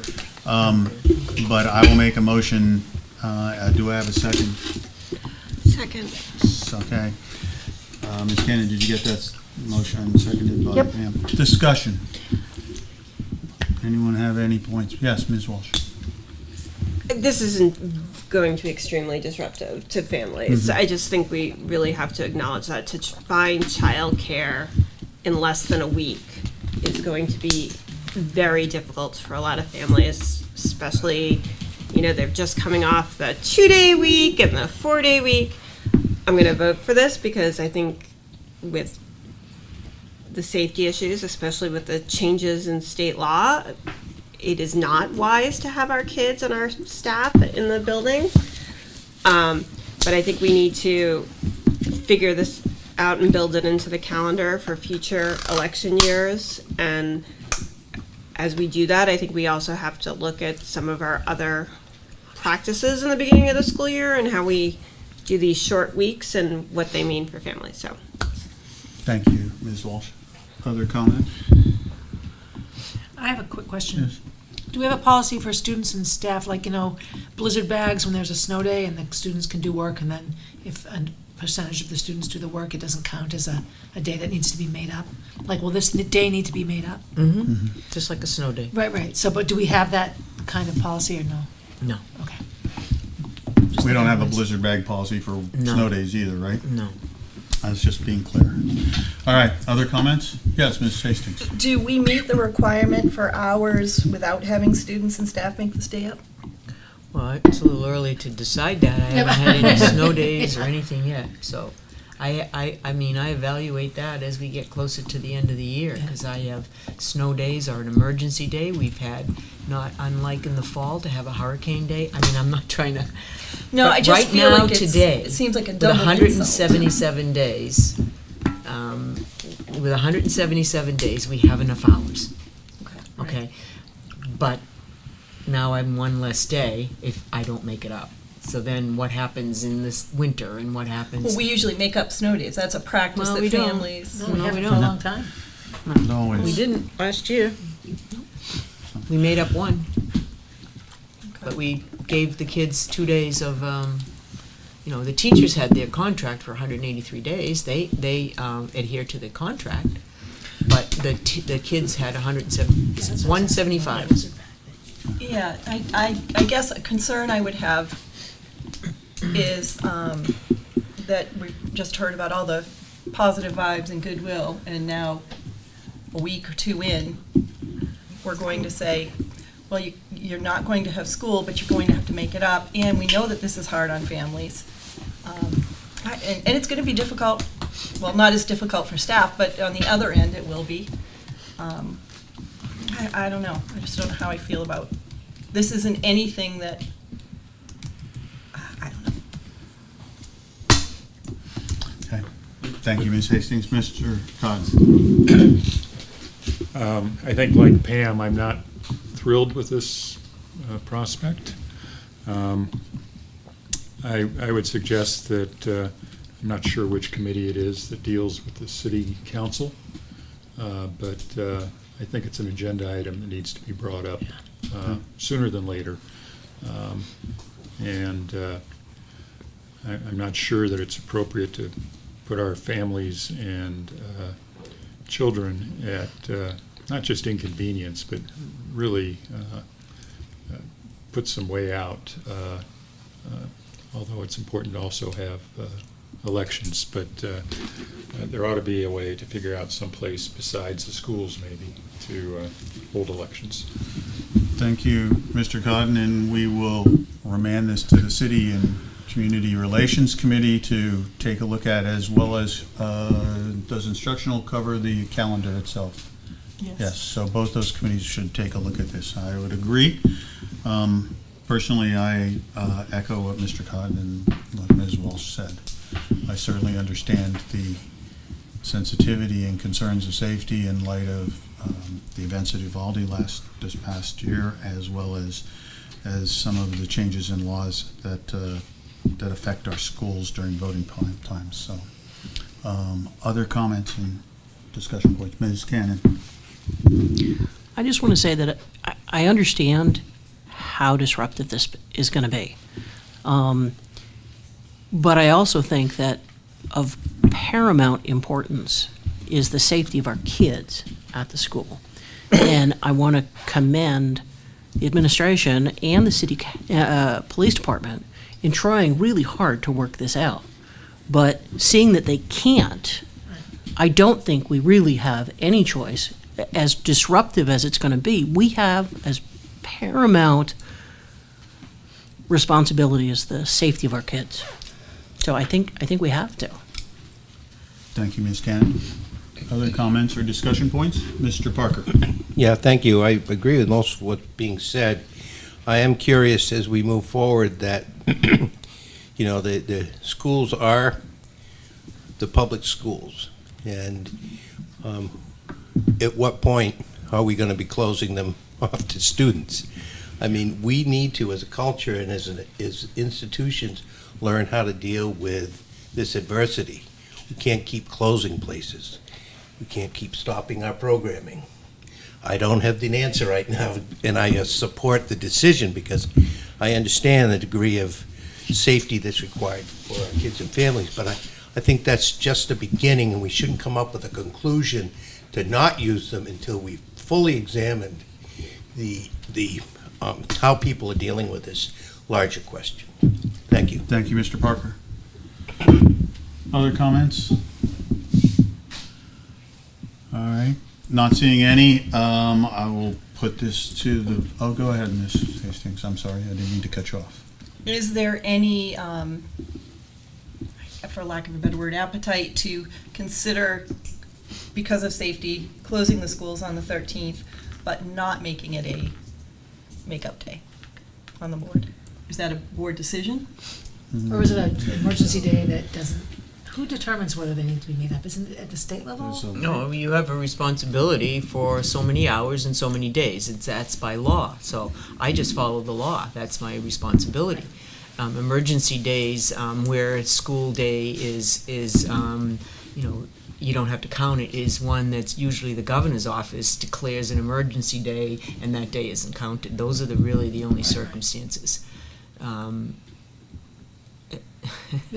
Yeah, I mean, again, every day to be with the kids is important, and I'm always going to say that. You know that, right? I'll always say that every hour we're with the youngsters is important. So, at this point in time, the last day of school is scheduled for, I believe, June 13th, and one more day at this point in time.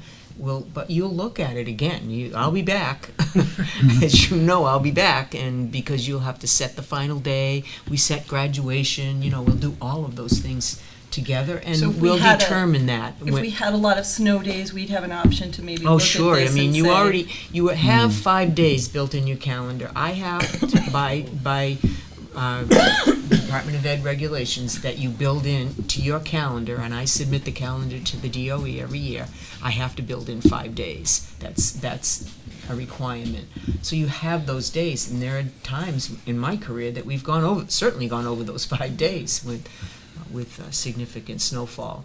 But we've had hurricanes. We've had one district I was in was closed for a week because of flooding. I remember It just washed streets out, and so there was some those kinds of days. But I'll be back with you to give you an idea, break down how many hours, how many days we've had. You'll have a chance to get back on this. Okay. I don't think it's pressing for something you we have to right do now. right That's now. correct. Okay. That's All right. right. And I We will- certainly will keep it in mind. We will look at that as this school year progresses, and as Ms. Walsh said, I would suggest that as the calendar comes up for discussion in the next couple of months for the following Soon. year, that this will be Soon. something that we will take a hard look at the overall calendar and the start of school, the end of school, as well as everything in between. All right, further discussion? In that case, all those in favor signify by saying aye. Aye. All those opposed? Are there any abstentions? Motion passes. Thank you, Superintendent. Now, we will go to personnel. Whoever will be taking that. Michelle? Thank you, Ms. Guerin. Okay, good evening. We'll start with, we do not have any leave of absence requests. So we can move on to CEA nominations. We have Douglas McKernan for music teacher at Concord High School. Majed Abushme will be a math teacher at Runlet Middle School.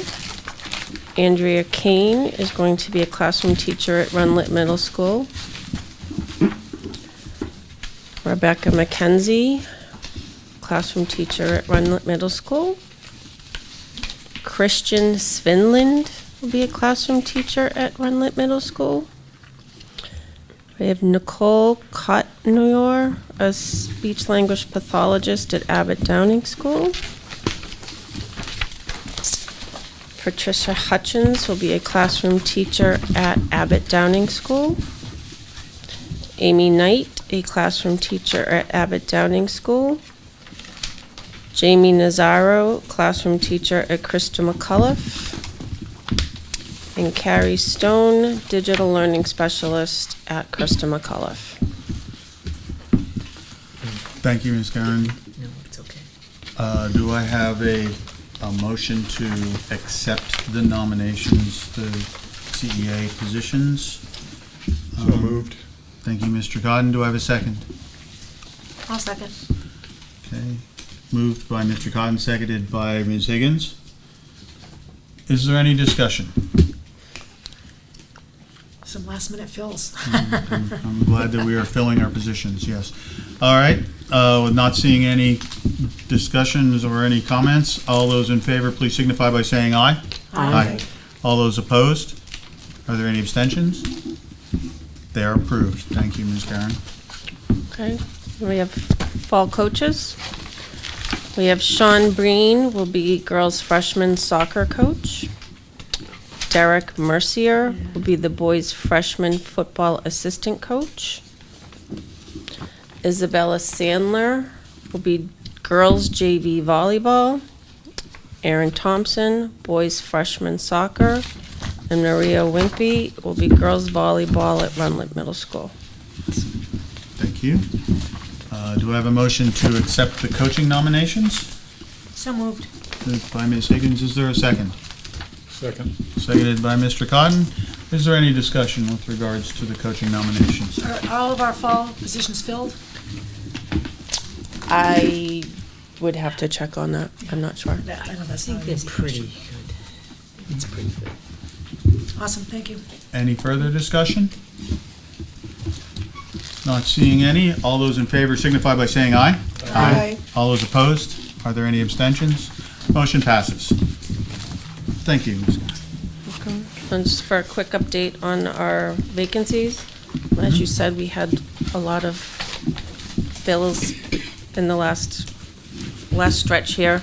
We are still looking for a special education teacher and a psychologist and a 50% nurse position, as well as we're continuing our search for the DEIJ director and a network administrator.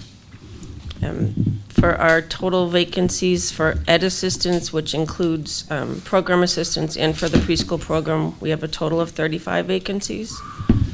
We're looking for 20 tutors, 4 food service. We have 2.5 custodial positions and 1 plumber position. Bus drivers is 13, monitors. Permanent subs, we're looking for 5 still, and we do have 4 administrative assistant positions available. All are posted online, and we encourage anyone to apply. Thank you. And I will echo that with regards to anybody watching to please, if you know of anyone or you're interested in any of these positions, they're very rewarding positions as well. Please look to the website, and we'd love to have you on board. All right. Thank you, Ms. Karen. Anything else with regards to personnel? We're set. All right. We'll move on to communications and policy. Ms. Cannon, whenever you are ready.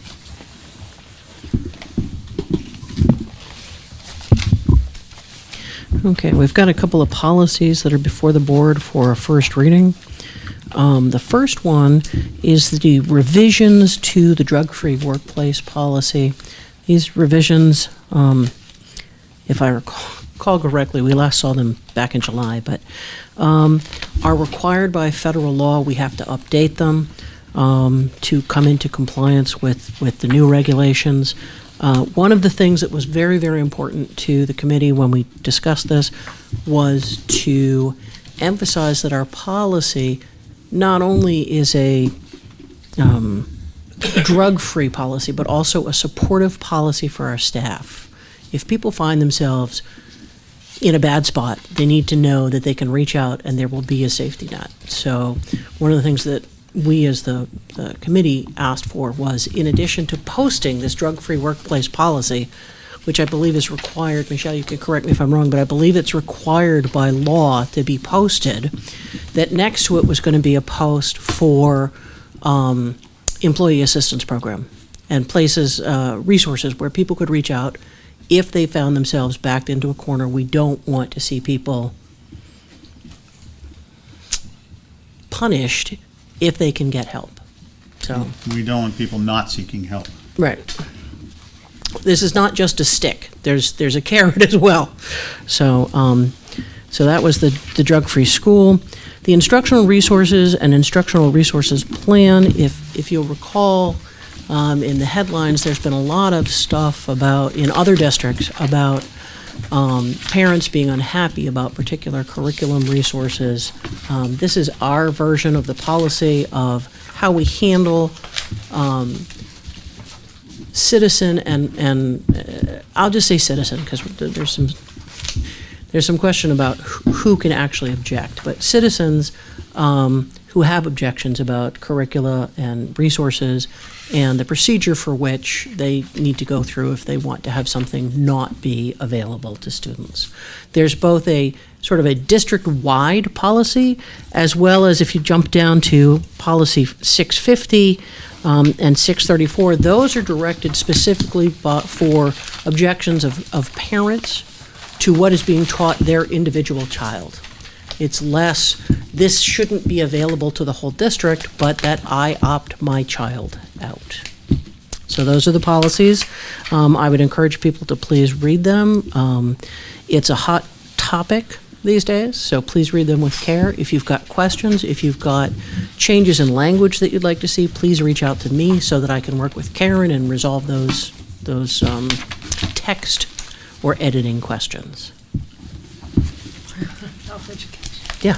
Did you say 6:30 has a process for objection or six? I only see for 6:34 and 6:50. So I guess my question is, which are parental based, right? Right. So there is an objection procedure for 6:30. Okay, I could be remembering wrong. It was quite a while ago that we saw this, but I didn't.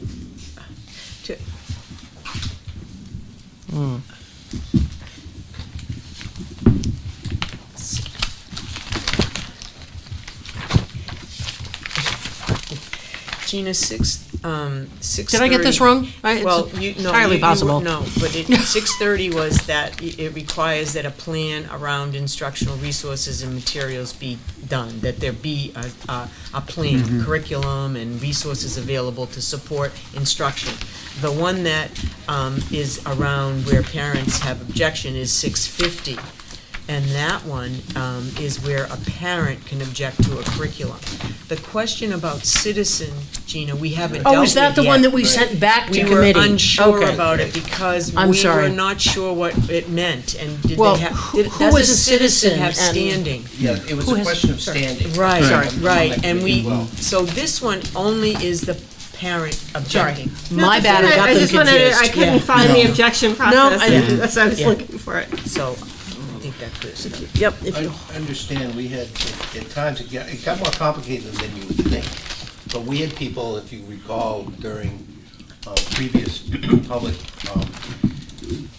sessions were saying, you know, they had standing because their kid went to the vocational program, right? They may live in, you know, Milwaukee, no. I mean, they may live in Laconia or someplace else and feel they have standard because they send their kid to this aspect of the program. So it wasn't as simple as saying, you know, you gotta live in Concord. It got a little bit more complicated, am I right, correct? So that's why we had to do a little bit more. yeah. Sorry, looking back on that, that's policy 651 that we sent back. We're Right. gonna get to see. Yes. Right. Correlated, yes. Next time. Okay, thank you. Other questions? The only other thing is that we did not have a meeting last month, so there's no update on that. So, correct me if I'm wrong, Ms. Cannon, but these are all actually first readings of these policies. They are. If you have any comments, please direct them to the Communications and Policy Committee. If you have any concerns, and we will be reading them again at the next meeting for approval. So if you have any changes or you have anything as you read through these that it causes you any sort of concern, please reach out to Chairperson Cannon. So, If I could ask a right question, Ms. ahead. Cannon. Sure. I appreciate your statement on wanting not to discourage our employees from seeking help. And I guess I'm wondering whether the federal law prohibits us from including a statement to that effect in this policy and about the resources we offer. I mean, the federal, it's like, feels like a relic of just say no. Well, I think, unfortunately, this is pretty prescribed That's by federal and my state law. question, I'm yeah. not sure we want to be, and Bob can correct me if I'm wrong, but it's very dangerous for people to add things when they've been carefully crafted under legal requirements. To add extraneous things sometimes leaves you open. So I think the committee felt that we really need to have both of those posters next to each other to try and provide that, but that perhaps putting it in the policy was not a good choice. Okay, thank you. Good question. okay, other questions? Ms. Cannon, do you have anything else from Communications and Policy? No. All right, then we will move on to item 8, City and Community Relations. Mr. Weinberg is not here, however, during our last meeting, Mr. Parker was present, so Mr. Parker, if I may lean on you to discuss the results of that meeting. Requires a certain amount of memory. Jim, so, Okay. I'm not sure if that's possible, but yeah, we have Keach Park event that's coming up, and when is that? It's the 18th of September. That's actually the multicultural That's a event. multicultural festival. The Keach Park event was the one we Yeah, we just recently had had. that. Okay. Exactly. And We I was there and can tell you it was very, very successful. It was attended by a tremendous amount of our community members, and they very much enjoyed the pizza, which was the table that I worked at. So that's all. So coming up on the 18th is a multicultural event where we hope to have a table and attend. It's a great event. I've been to it for the last 3 to 4 to 5 years. It's up at Keach Park. There's entertainment. There's different types of performances, storytelling, and I encourage any of us. It goes from 10 to 4. Any of us to stop up. It's a sort of type of place that you can drop in on. There's a lot of different food vendors, and mostly local families or businesses that are in the area, and I think and we decided we'd have a table, correct? And so, if you want to stand behind that table, I don't think we have a sign-up sheet for that, but I think if you're able to come by for a while, I think that'd be great. Okay. And then, so if anyone would like to participate, I would encourage you to please reach out to Mr. Weinberg and let him know your interest and what hours you would be available. Once again, on Sunday, September 18th. Thank you, Mr. Parker, for your Kathleen, report. did I miss anything? No, I just, it's interesting technology. I just got a text message from Mr. Weinberg Right.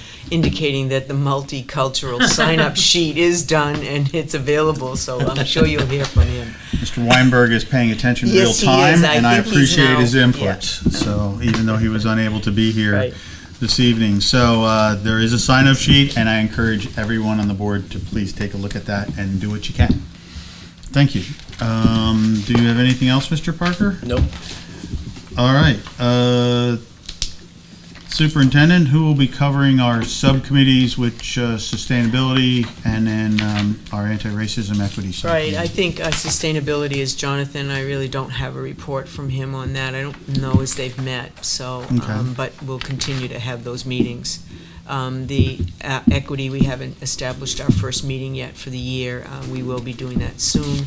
And I think that Michelle alluded to the fact that we are still in a process of searching for a DEIJ and doing interviews. So that process continues, and I would hope we can wrap it up soon, but we'll see. And then that candidate would be brought to the board? Absolutely. Okay. Ms. Cannon? Are we still trying to do that with Well, Bedford, or have they moved on? Yeah, or with Bo. or Bo, It's sorry. been more difficult, certainly because our needs are so different. And when we did meet with Bo and had discussions with them, they tended to be more on the social emotional side of things, whereas we were really trying to address some of the issues with our students of color. Clearly, our demographics is different, and so we're working to decide how we're going to do that. We have money, as you know, in the ESSER grant to fund this position. And so I'll be back with you to talk more about that as we get closer to finding a candidate. Yeah, I just wondered where it stood. Yeah, thank you. Okay. With that, we move on to other business. Item number A is school elections. Superintendent, do you want to start? Well, I guess I will start, but certainly you all jump in. I just want to bring to your attention that on Thursday night, you've scheduled, and we've posted that in the local papers and on Patch. We also have posted it on our website. We sent out a parent square message today that you have an evening on Thursday at 6 o'clock here in the boardroom to any interested citizens who would be interested in filling a seat on the board. As you know, there are 3 vacancies that will be up in November for election. So anyone interested in those seats, I would encourage them to attend, and the board members will be there and answer any questions they can about life on the school board and sharing information about the work that you do with the administration and with our teachers and staff. So we have 3 seats open, and it's all ward voting, and the election is in November, and we'll see. Okay, so I'll follow up with just a little bit of clarification. There are 3 positions up for election this time. They are from district, which is still referred to as District A, B, and C. District A being wards 1, 2, 3, and 4. District B being 5, 6, and 7, and District C being 8, 9, wards 8, 9, and 10. This is a 3-year term, and anyone who is interested can not only attend on Thursday, which is just a very informal informational session with some members of the board. The entire board won't be there, but just to answer some questions of what it's like. Is it really just one night a month? And the other, and everybody laughs at that. But it is not required. Anyone wishing to file their name for the put on the ballot for their particular district, I believe has from September 9th at 8 a.m. until September 19th at 4 p.m. to register, to submit their name for consideration. There is a $5 fee, I believe, a nominal fee, and that would you would come to do that here at the district office, and I believe that's covering everything that Clerk Taylor wanted me to cover tonight. So, unless somebody else has a comment on that. I will say it's extremely rewarding to serve on the school board, and we I think everybody here has derived a great amount of it, and it's out of it, and it's worth the time that we all put in. And I'll leave it at that. All right. Unless anybody has something else, we'll move on to enrollment. Oh, this will give me a chance to update you on your enrollment report on page 39. If you would look at that, there was an error on Broken Ground. Broken Ground has 6 classrooms in 4th grade, and so the number is incorrect. It's 123 students for Broken Ground, and that would give them a school-wide enrollment number of 314. The other thing that I wanted to bring to your attention is just look at on the right-hand side of that same sheet. You'll see sort of halfway down, you'll see CRTC first year 506 students signing up for program. The second year 271, and look at that enrollment at CRT. It is really just rocketing, and it's now up to 776. So. Something that Ann is taking a hard look at, and there's just been a real appetite for the program, which is terrific, which is really terrific. Another correction, if I could, if you flip your page to 40, there was a slight error in the high school numbers. It looks like they had an incredible increase in enrollment from 311 back in June to 1494. What happened was that that number is the Deerfield youngsters and the Concord numbers. So the number stays at 1311. Again, remember, these numbers were done in August, so it was early. We'll have better numbers now that after the holiday, after the Labor Day weekend, we always see more kids return to school. So that number was a little off. But that's it. I'm actually pretty pleased. I think that our enrollment is very steady. There was all kinds of predictions that we were losing students and all that. We do not see that. We are not experiencing that. What did you find the attendance for the first few days of school? Was it pretty strong? I can't answer that. I don't know. I don't know. That's a great question. I know today when I was in a classroom, a teacher said to me, I have one student who's out sick, and one, we're not sure where he is. So, we're still doing that today. I think I signed a couple letters for homeschool.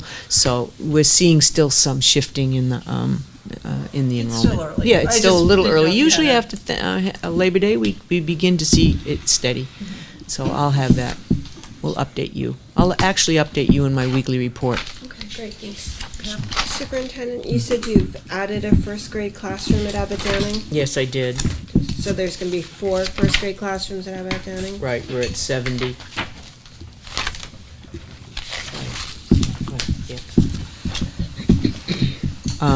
The numbers really, again, Abbott Downing experienced that at the lower grade, so the contingency money that you do and put in the budget every year is what I use to pay for that position. there. So Superintendent, forgive me, I'm not remembering our policy, but I see that the fifth graders, there are 25 in each class at Beaver Meadow, and what is our recommendation for class sizes 20, for fifth grade? it goes up to, in fifth grade, up to, I believe, 28. So 28. 25 is in the middle. I know that some board members have expressed to me an interest in looking at the class size policy. I think that would be a great discussion for the instructional committee.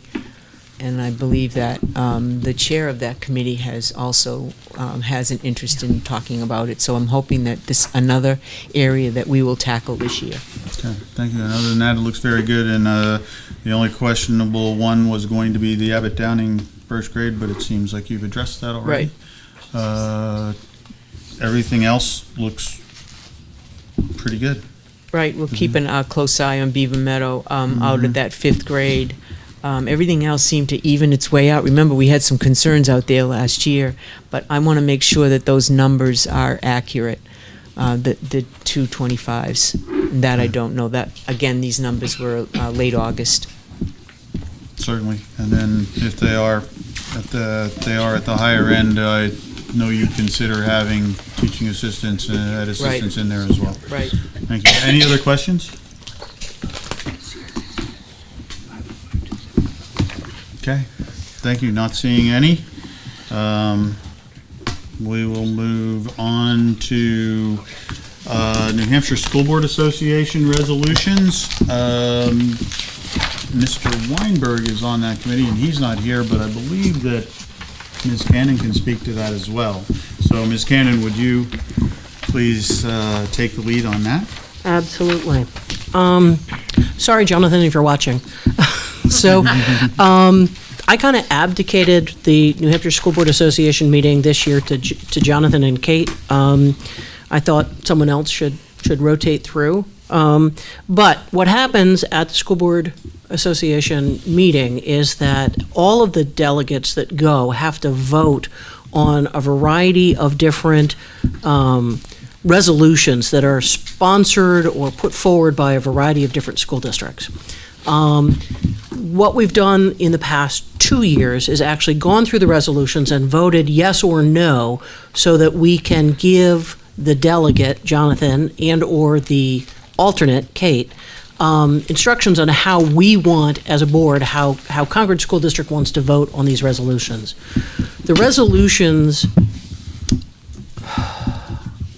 define how the New Hampshire School Board Association presents and prepares and moves forward with their lobbying efforts in the legislation. So it is important to be involved in this process as a school board, because that's how we get, hopefully, good legislation from our legislators with input from the school board. So what we need to do is go through the resolutions. I don't know if people have had a chance to read them. We need to go through the resolutions and decide whether we support the resolution or not.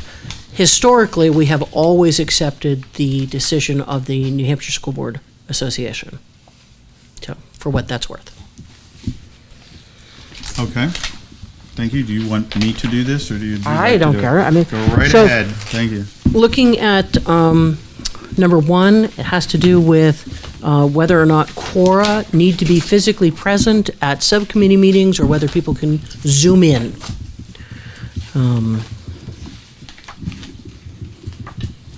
So, do you want me to give a couple minutes so people can read this, or? What did they say?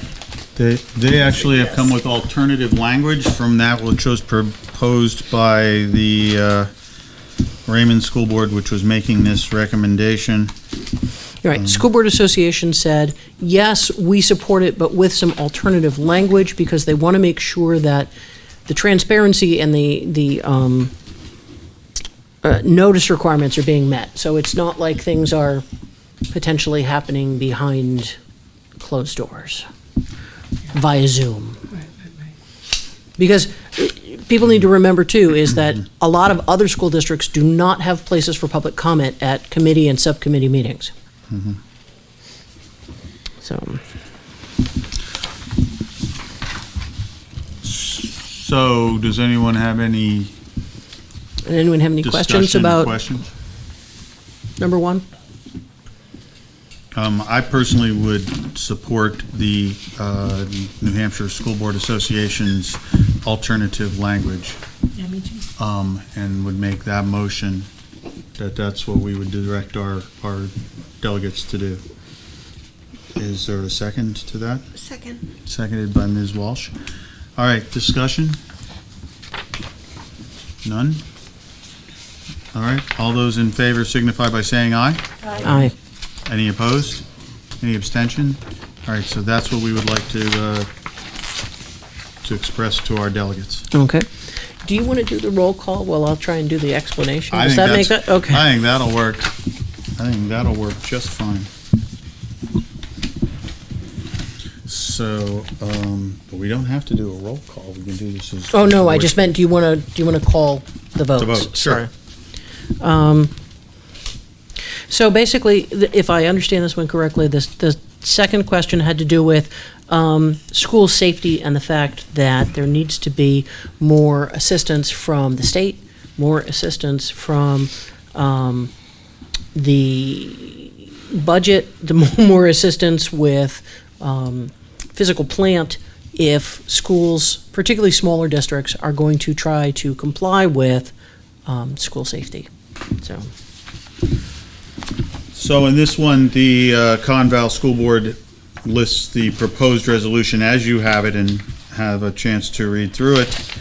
The New Hampshire School Board Association Board of Directors believes that our the current resolution, which was passed and adopted in 2019, covers it. And that is also on page 43 in your board book for review, which says that the School Board Association calls upon the United States Congress, the New Hampshire Legislature, and local public safety agencies to prioritize collaborative threat assessment and crisis planning with school districts, and further supports legislation at the federal, state, and local levels that protect student and school district employees from on-campus violence. The Conval, and correct me if I'm wrong, Ms. Cannon, just goes into more specific items. I'll move that we support the NHSBA recommendation. I'll second that. Okay, moved by Ms. Walsh and seconded by Ms. Higgins. Is there any further discussion? In that case, all those in favor signify by saying aye. Aye. Any opposed? Are there any abstentions? All right. Number 3, Ms. Kim. Sorry, I hadn't had a chance to look at this at the time, so. This one came back. Okay, this one's been in front of the New Hampshire School Board Association both times that I was a delegate. So this is at least the third time through. So I'm not quite sure why this particular school district keeps coming up with this, but they feel that the dues need to be segregated. The dues to the NHSBA need to be segregated, I gather, as a line item on the budget. And the NHSBA says that that's a requirement anyway under New Hampshire law, so we don't really need to have a resolution about it. We already have a state law about it. Well, then let's stick with them again. All right, so Yeah, I just- think that Ms. Higgins is proposing or making the motion that we do not agree with the proposed resolution and stay with where we are Correct, just like That this. Yeah, says, I think we support the NHS. and support what is being Yeah. done right now. Is there a second? Oh, Pam Hardy did. Oh, Pam, I'm sorry, I didn't hear it. I'm sorry, Ms. Walsh. So, moved and seconded. Is there any further discussion? All those in favor signify by saying aye. Aye. Any opposed? Any abstentions? Please direct our delegates to vote accordingly at the convention. Number 4. Oh, okay. Again, this one. So last year, this was proposed to put into effect that the legislature approve ongoing free lunch and breakfast at schools. primarily because it was a pandemic year and people were still, trying to get their feet under them. I guess it has come back again. So then school boards, I guess, don't have to try and figure out how they're going to fund that budget. But the legislature, I think, has already said that they're not going to fund this. So this is a request for school districts to ask the New Hampshire School Board Association to go in and lobby the legislators to change their mind, to go back and fund free breakfast and lunch again. I think it's a federal government, but yeah. Uh-oh. What? I'm trying to decide. Oh. I know. Like, I actually sort of agree with the sentiment that I get that we have a lot of resolutions that address school funding. I'm going to move that we support Derry's resolution. Okay, Ms. Walsh moves that we support this one. Is there a second? I will second it. Yeah. We'll all second it. No, whoever. Ms. Hastings, I think you were probably a little bit ahead of me, so we'll put that as a second. Is there further discussion? I'm sorry, Brenda, you seconded it? Brenda seconded. Okay. Further discussion? Well, I was just actually having a conversation with someone today, a parent, and she was asking, how many students, especially in the younger grades, maybe don't get to participate fully because they may have hunger issues or issues of food insecurity. And while I think in Concord we do a pretty good job of trying to mitigate that, I don't think it would hurt to have the New Hampshire School Board Association lobby on behalf of making it more permanent. I guess. I think and actually it's less an issue, I think, for the younger grades than the older grades, where not having it for everyone removes the stigma of free and reduced lunch and makes it more likely that kids are going to take lunch and eat and be ready to learn. So that's why I'll support it. No. And I tend to agree with both of you in the importance of nutrition, and we've discussed this many times on this board, the importance of nutrition, and that kids, are not in school hungry. And I think the point about the stigma of being the free reduced lunch person is much more recognized at the older levels. I think they feel it more and they're more concerned about it, and they would just not eat anything rather than stand out. So I support this as well. Maybe it's already covered in something else, but I think calling it out specifically is something that I encourage. May I make yes. a comment? Today I was over at Krista and I was talking to the ladies in the cafeteria, and one of the women that work there said to me, I wished we had all the children had opportunity for a free lunch. She thought it would she felt like it would be better suited for all the kids. So it's kind of funny that got brought up tonight, but she was very much in favor of it. Thank you. Go ahead, Ms. Cannon. Yeah, I found it very interesting when I first came on the board and I read through all of the responsibilities that New Hampshire lays out in the law of what the responsibilities are of schools. And one of them is to feed their kids. That's actually stated in the law that we are required to provide food for the kids. But we don't have funding to do that. And I hope it doesn't happen in our district, but I have read about other districts where, kids get told, you can't have the tray of food that you brought. You can have a sandwich. You can go over there and pick up a sandwich because they've got a school lunch debt. And I just think I can't even think of the adjective that I want to use. Thank you. Other comments, discussion points? All right. All those in favor of the motion, please signify by saying aye. Aye. All those opposed? Are there any abstentions? Very good. We will direct our delegates to vote in support of that.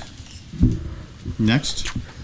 Oh, okay. So this, I think, is in response to the proposed legislation that would,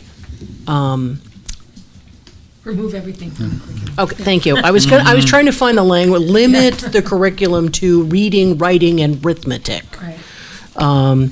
So this was, yeah, here we go. HB 1671 would have removed basically 90% of that. And so the NHSBA would like to support it with alternative language.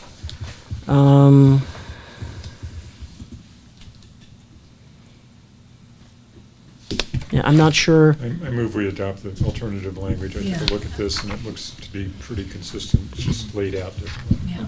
Okay. Motion I'll is made by Mr. Cotton and seconded by Ms. Higgins to support the alternative language. Is there any discussion? All right. All those in favor signify by saying aye. Aye. All those opposed? Any abstentions? Okay, we will instruct our representatives to support the alternative language. Okay. Oh.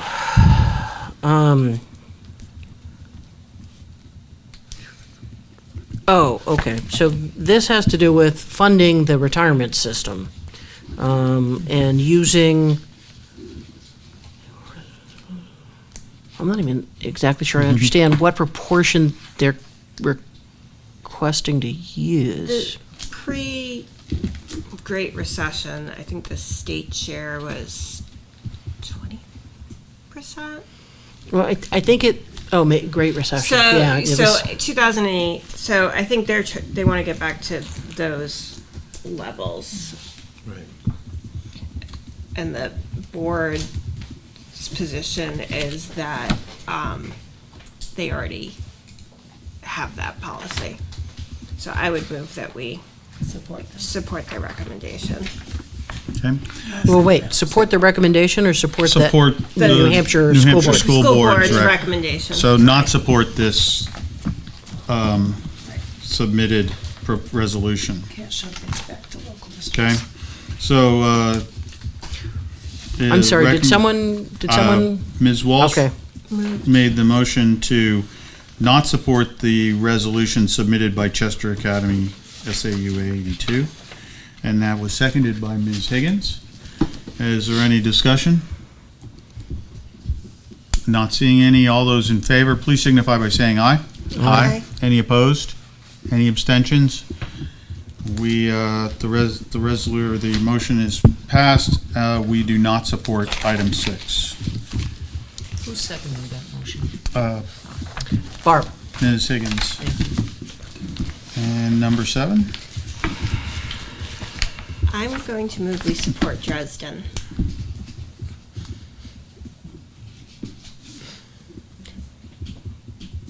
Because the policy that the association currently has is very broad, and Dresden is specifically talking about the law changed last legislative session, which is part of the reason we're canceling school next week, because we can't have the public in our building and keep our kids safe. I second your motion. Okay. Motion made by Ms. Walsh, seconded by Mr. Cotton. Any discussion?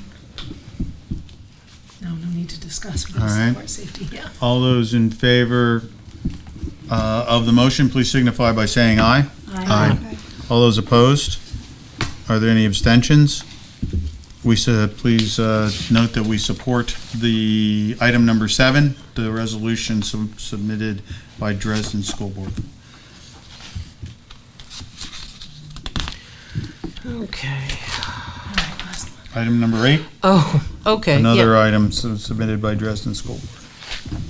Last one, Dresden? Yep, hold on a second.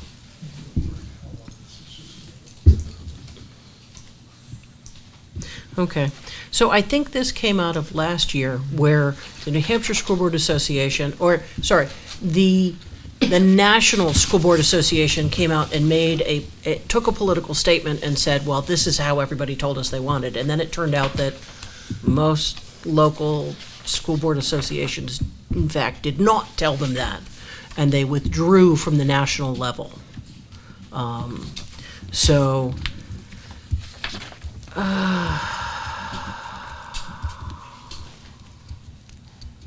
okay, so basically they're saying that it should have to be a majority approval of the membership to be a part of the national organization. Isn't that what?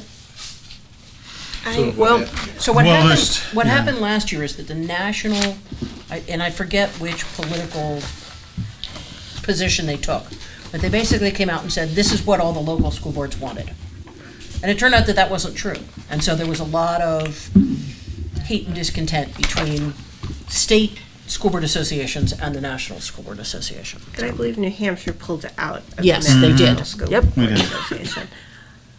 I move that we support the NHSBA recommendation. I think that it has a board of directors and that they should have the responsibility to make that decision.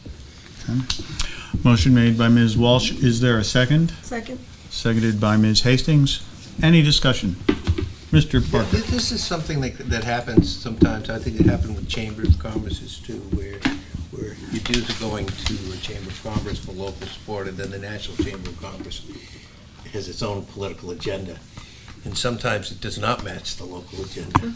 And I think to keep it dynamic by having current board members decide, I think is legit. Okay, sorry, can we go back and who motioned and? Ms. Walsh and seconded by Ms. Hastings. Thank you. Just No, that's half a fine, second thank you. No, behind. thank you. Just mumble.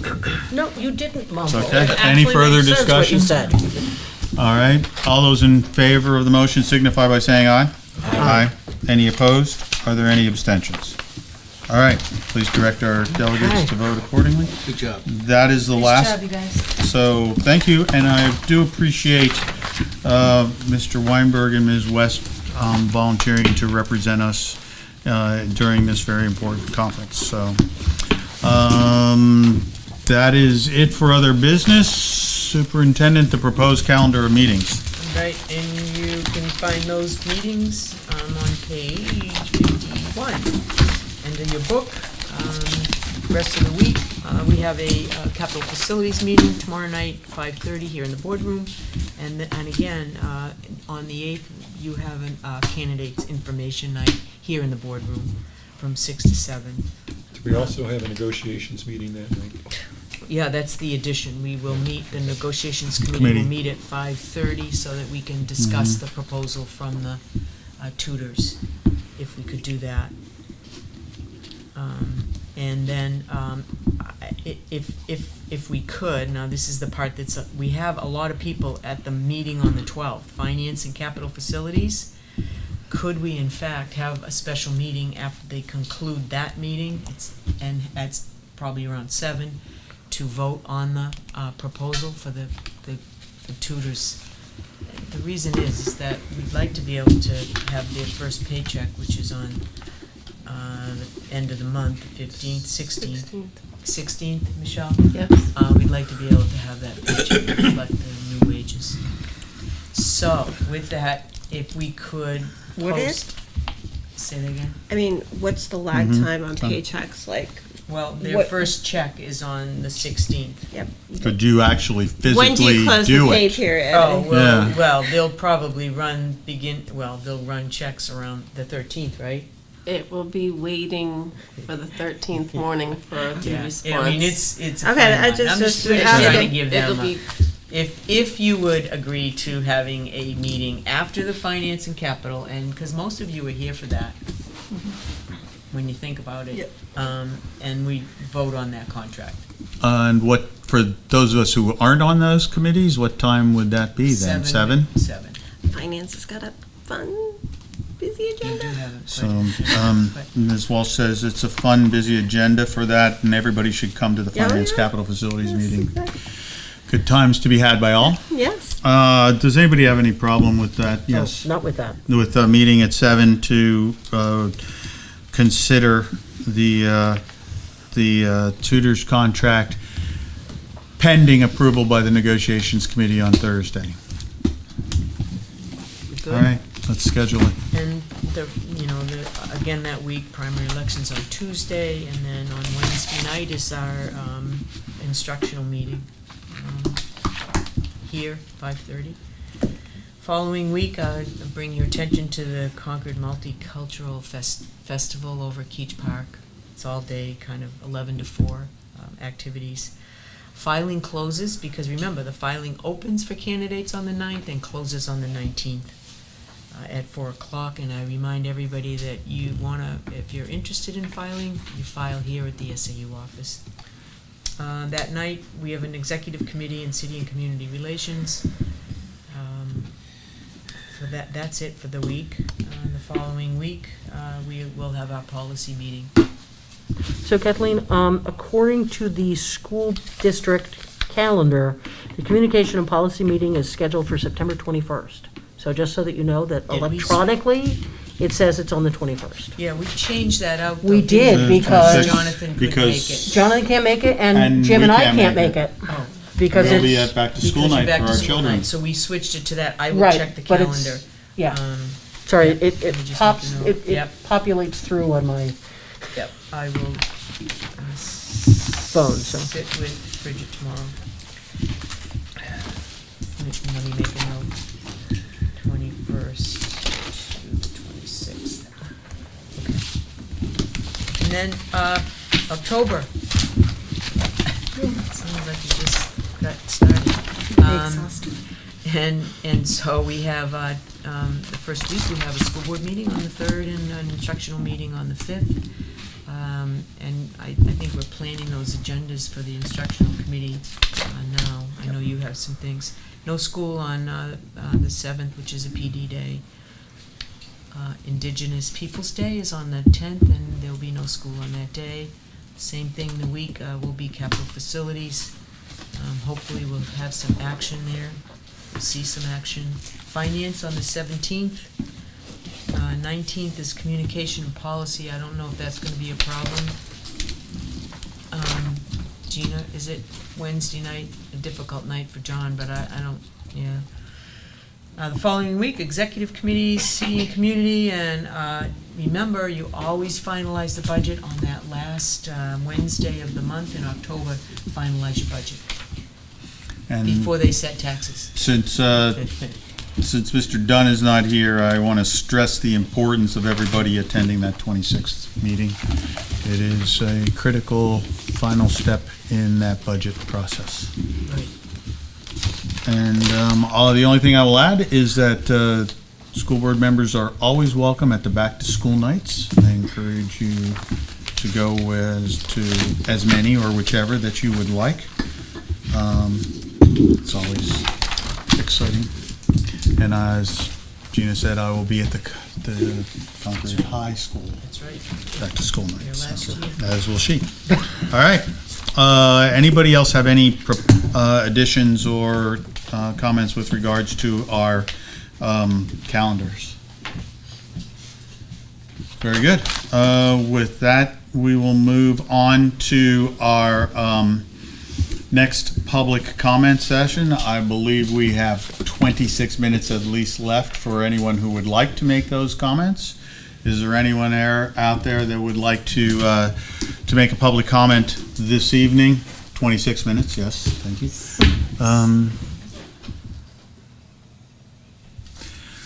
Not seeing anyone, I believe we have the ability to move on.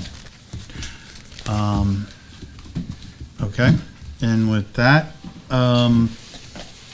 Superintendent, do we have a non-public session this evening? We do not have a non-public session, so in that case, I will entertain a motion to adjourn. so, Moved by Mr. Parker and seconded by Ms. Higgins. Is any discussion? All those in favor, please signify by saying aye. Aye. Any opposed?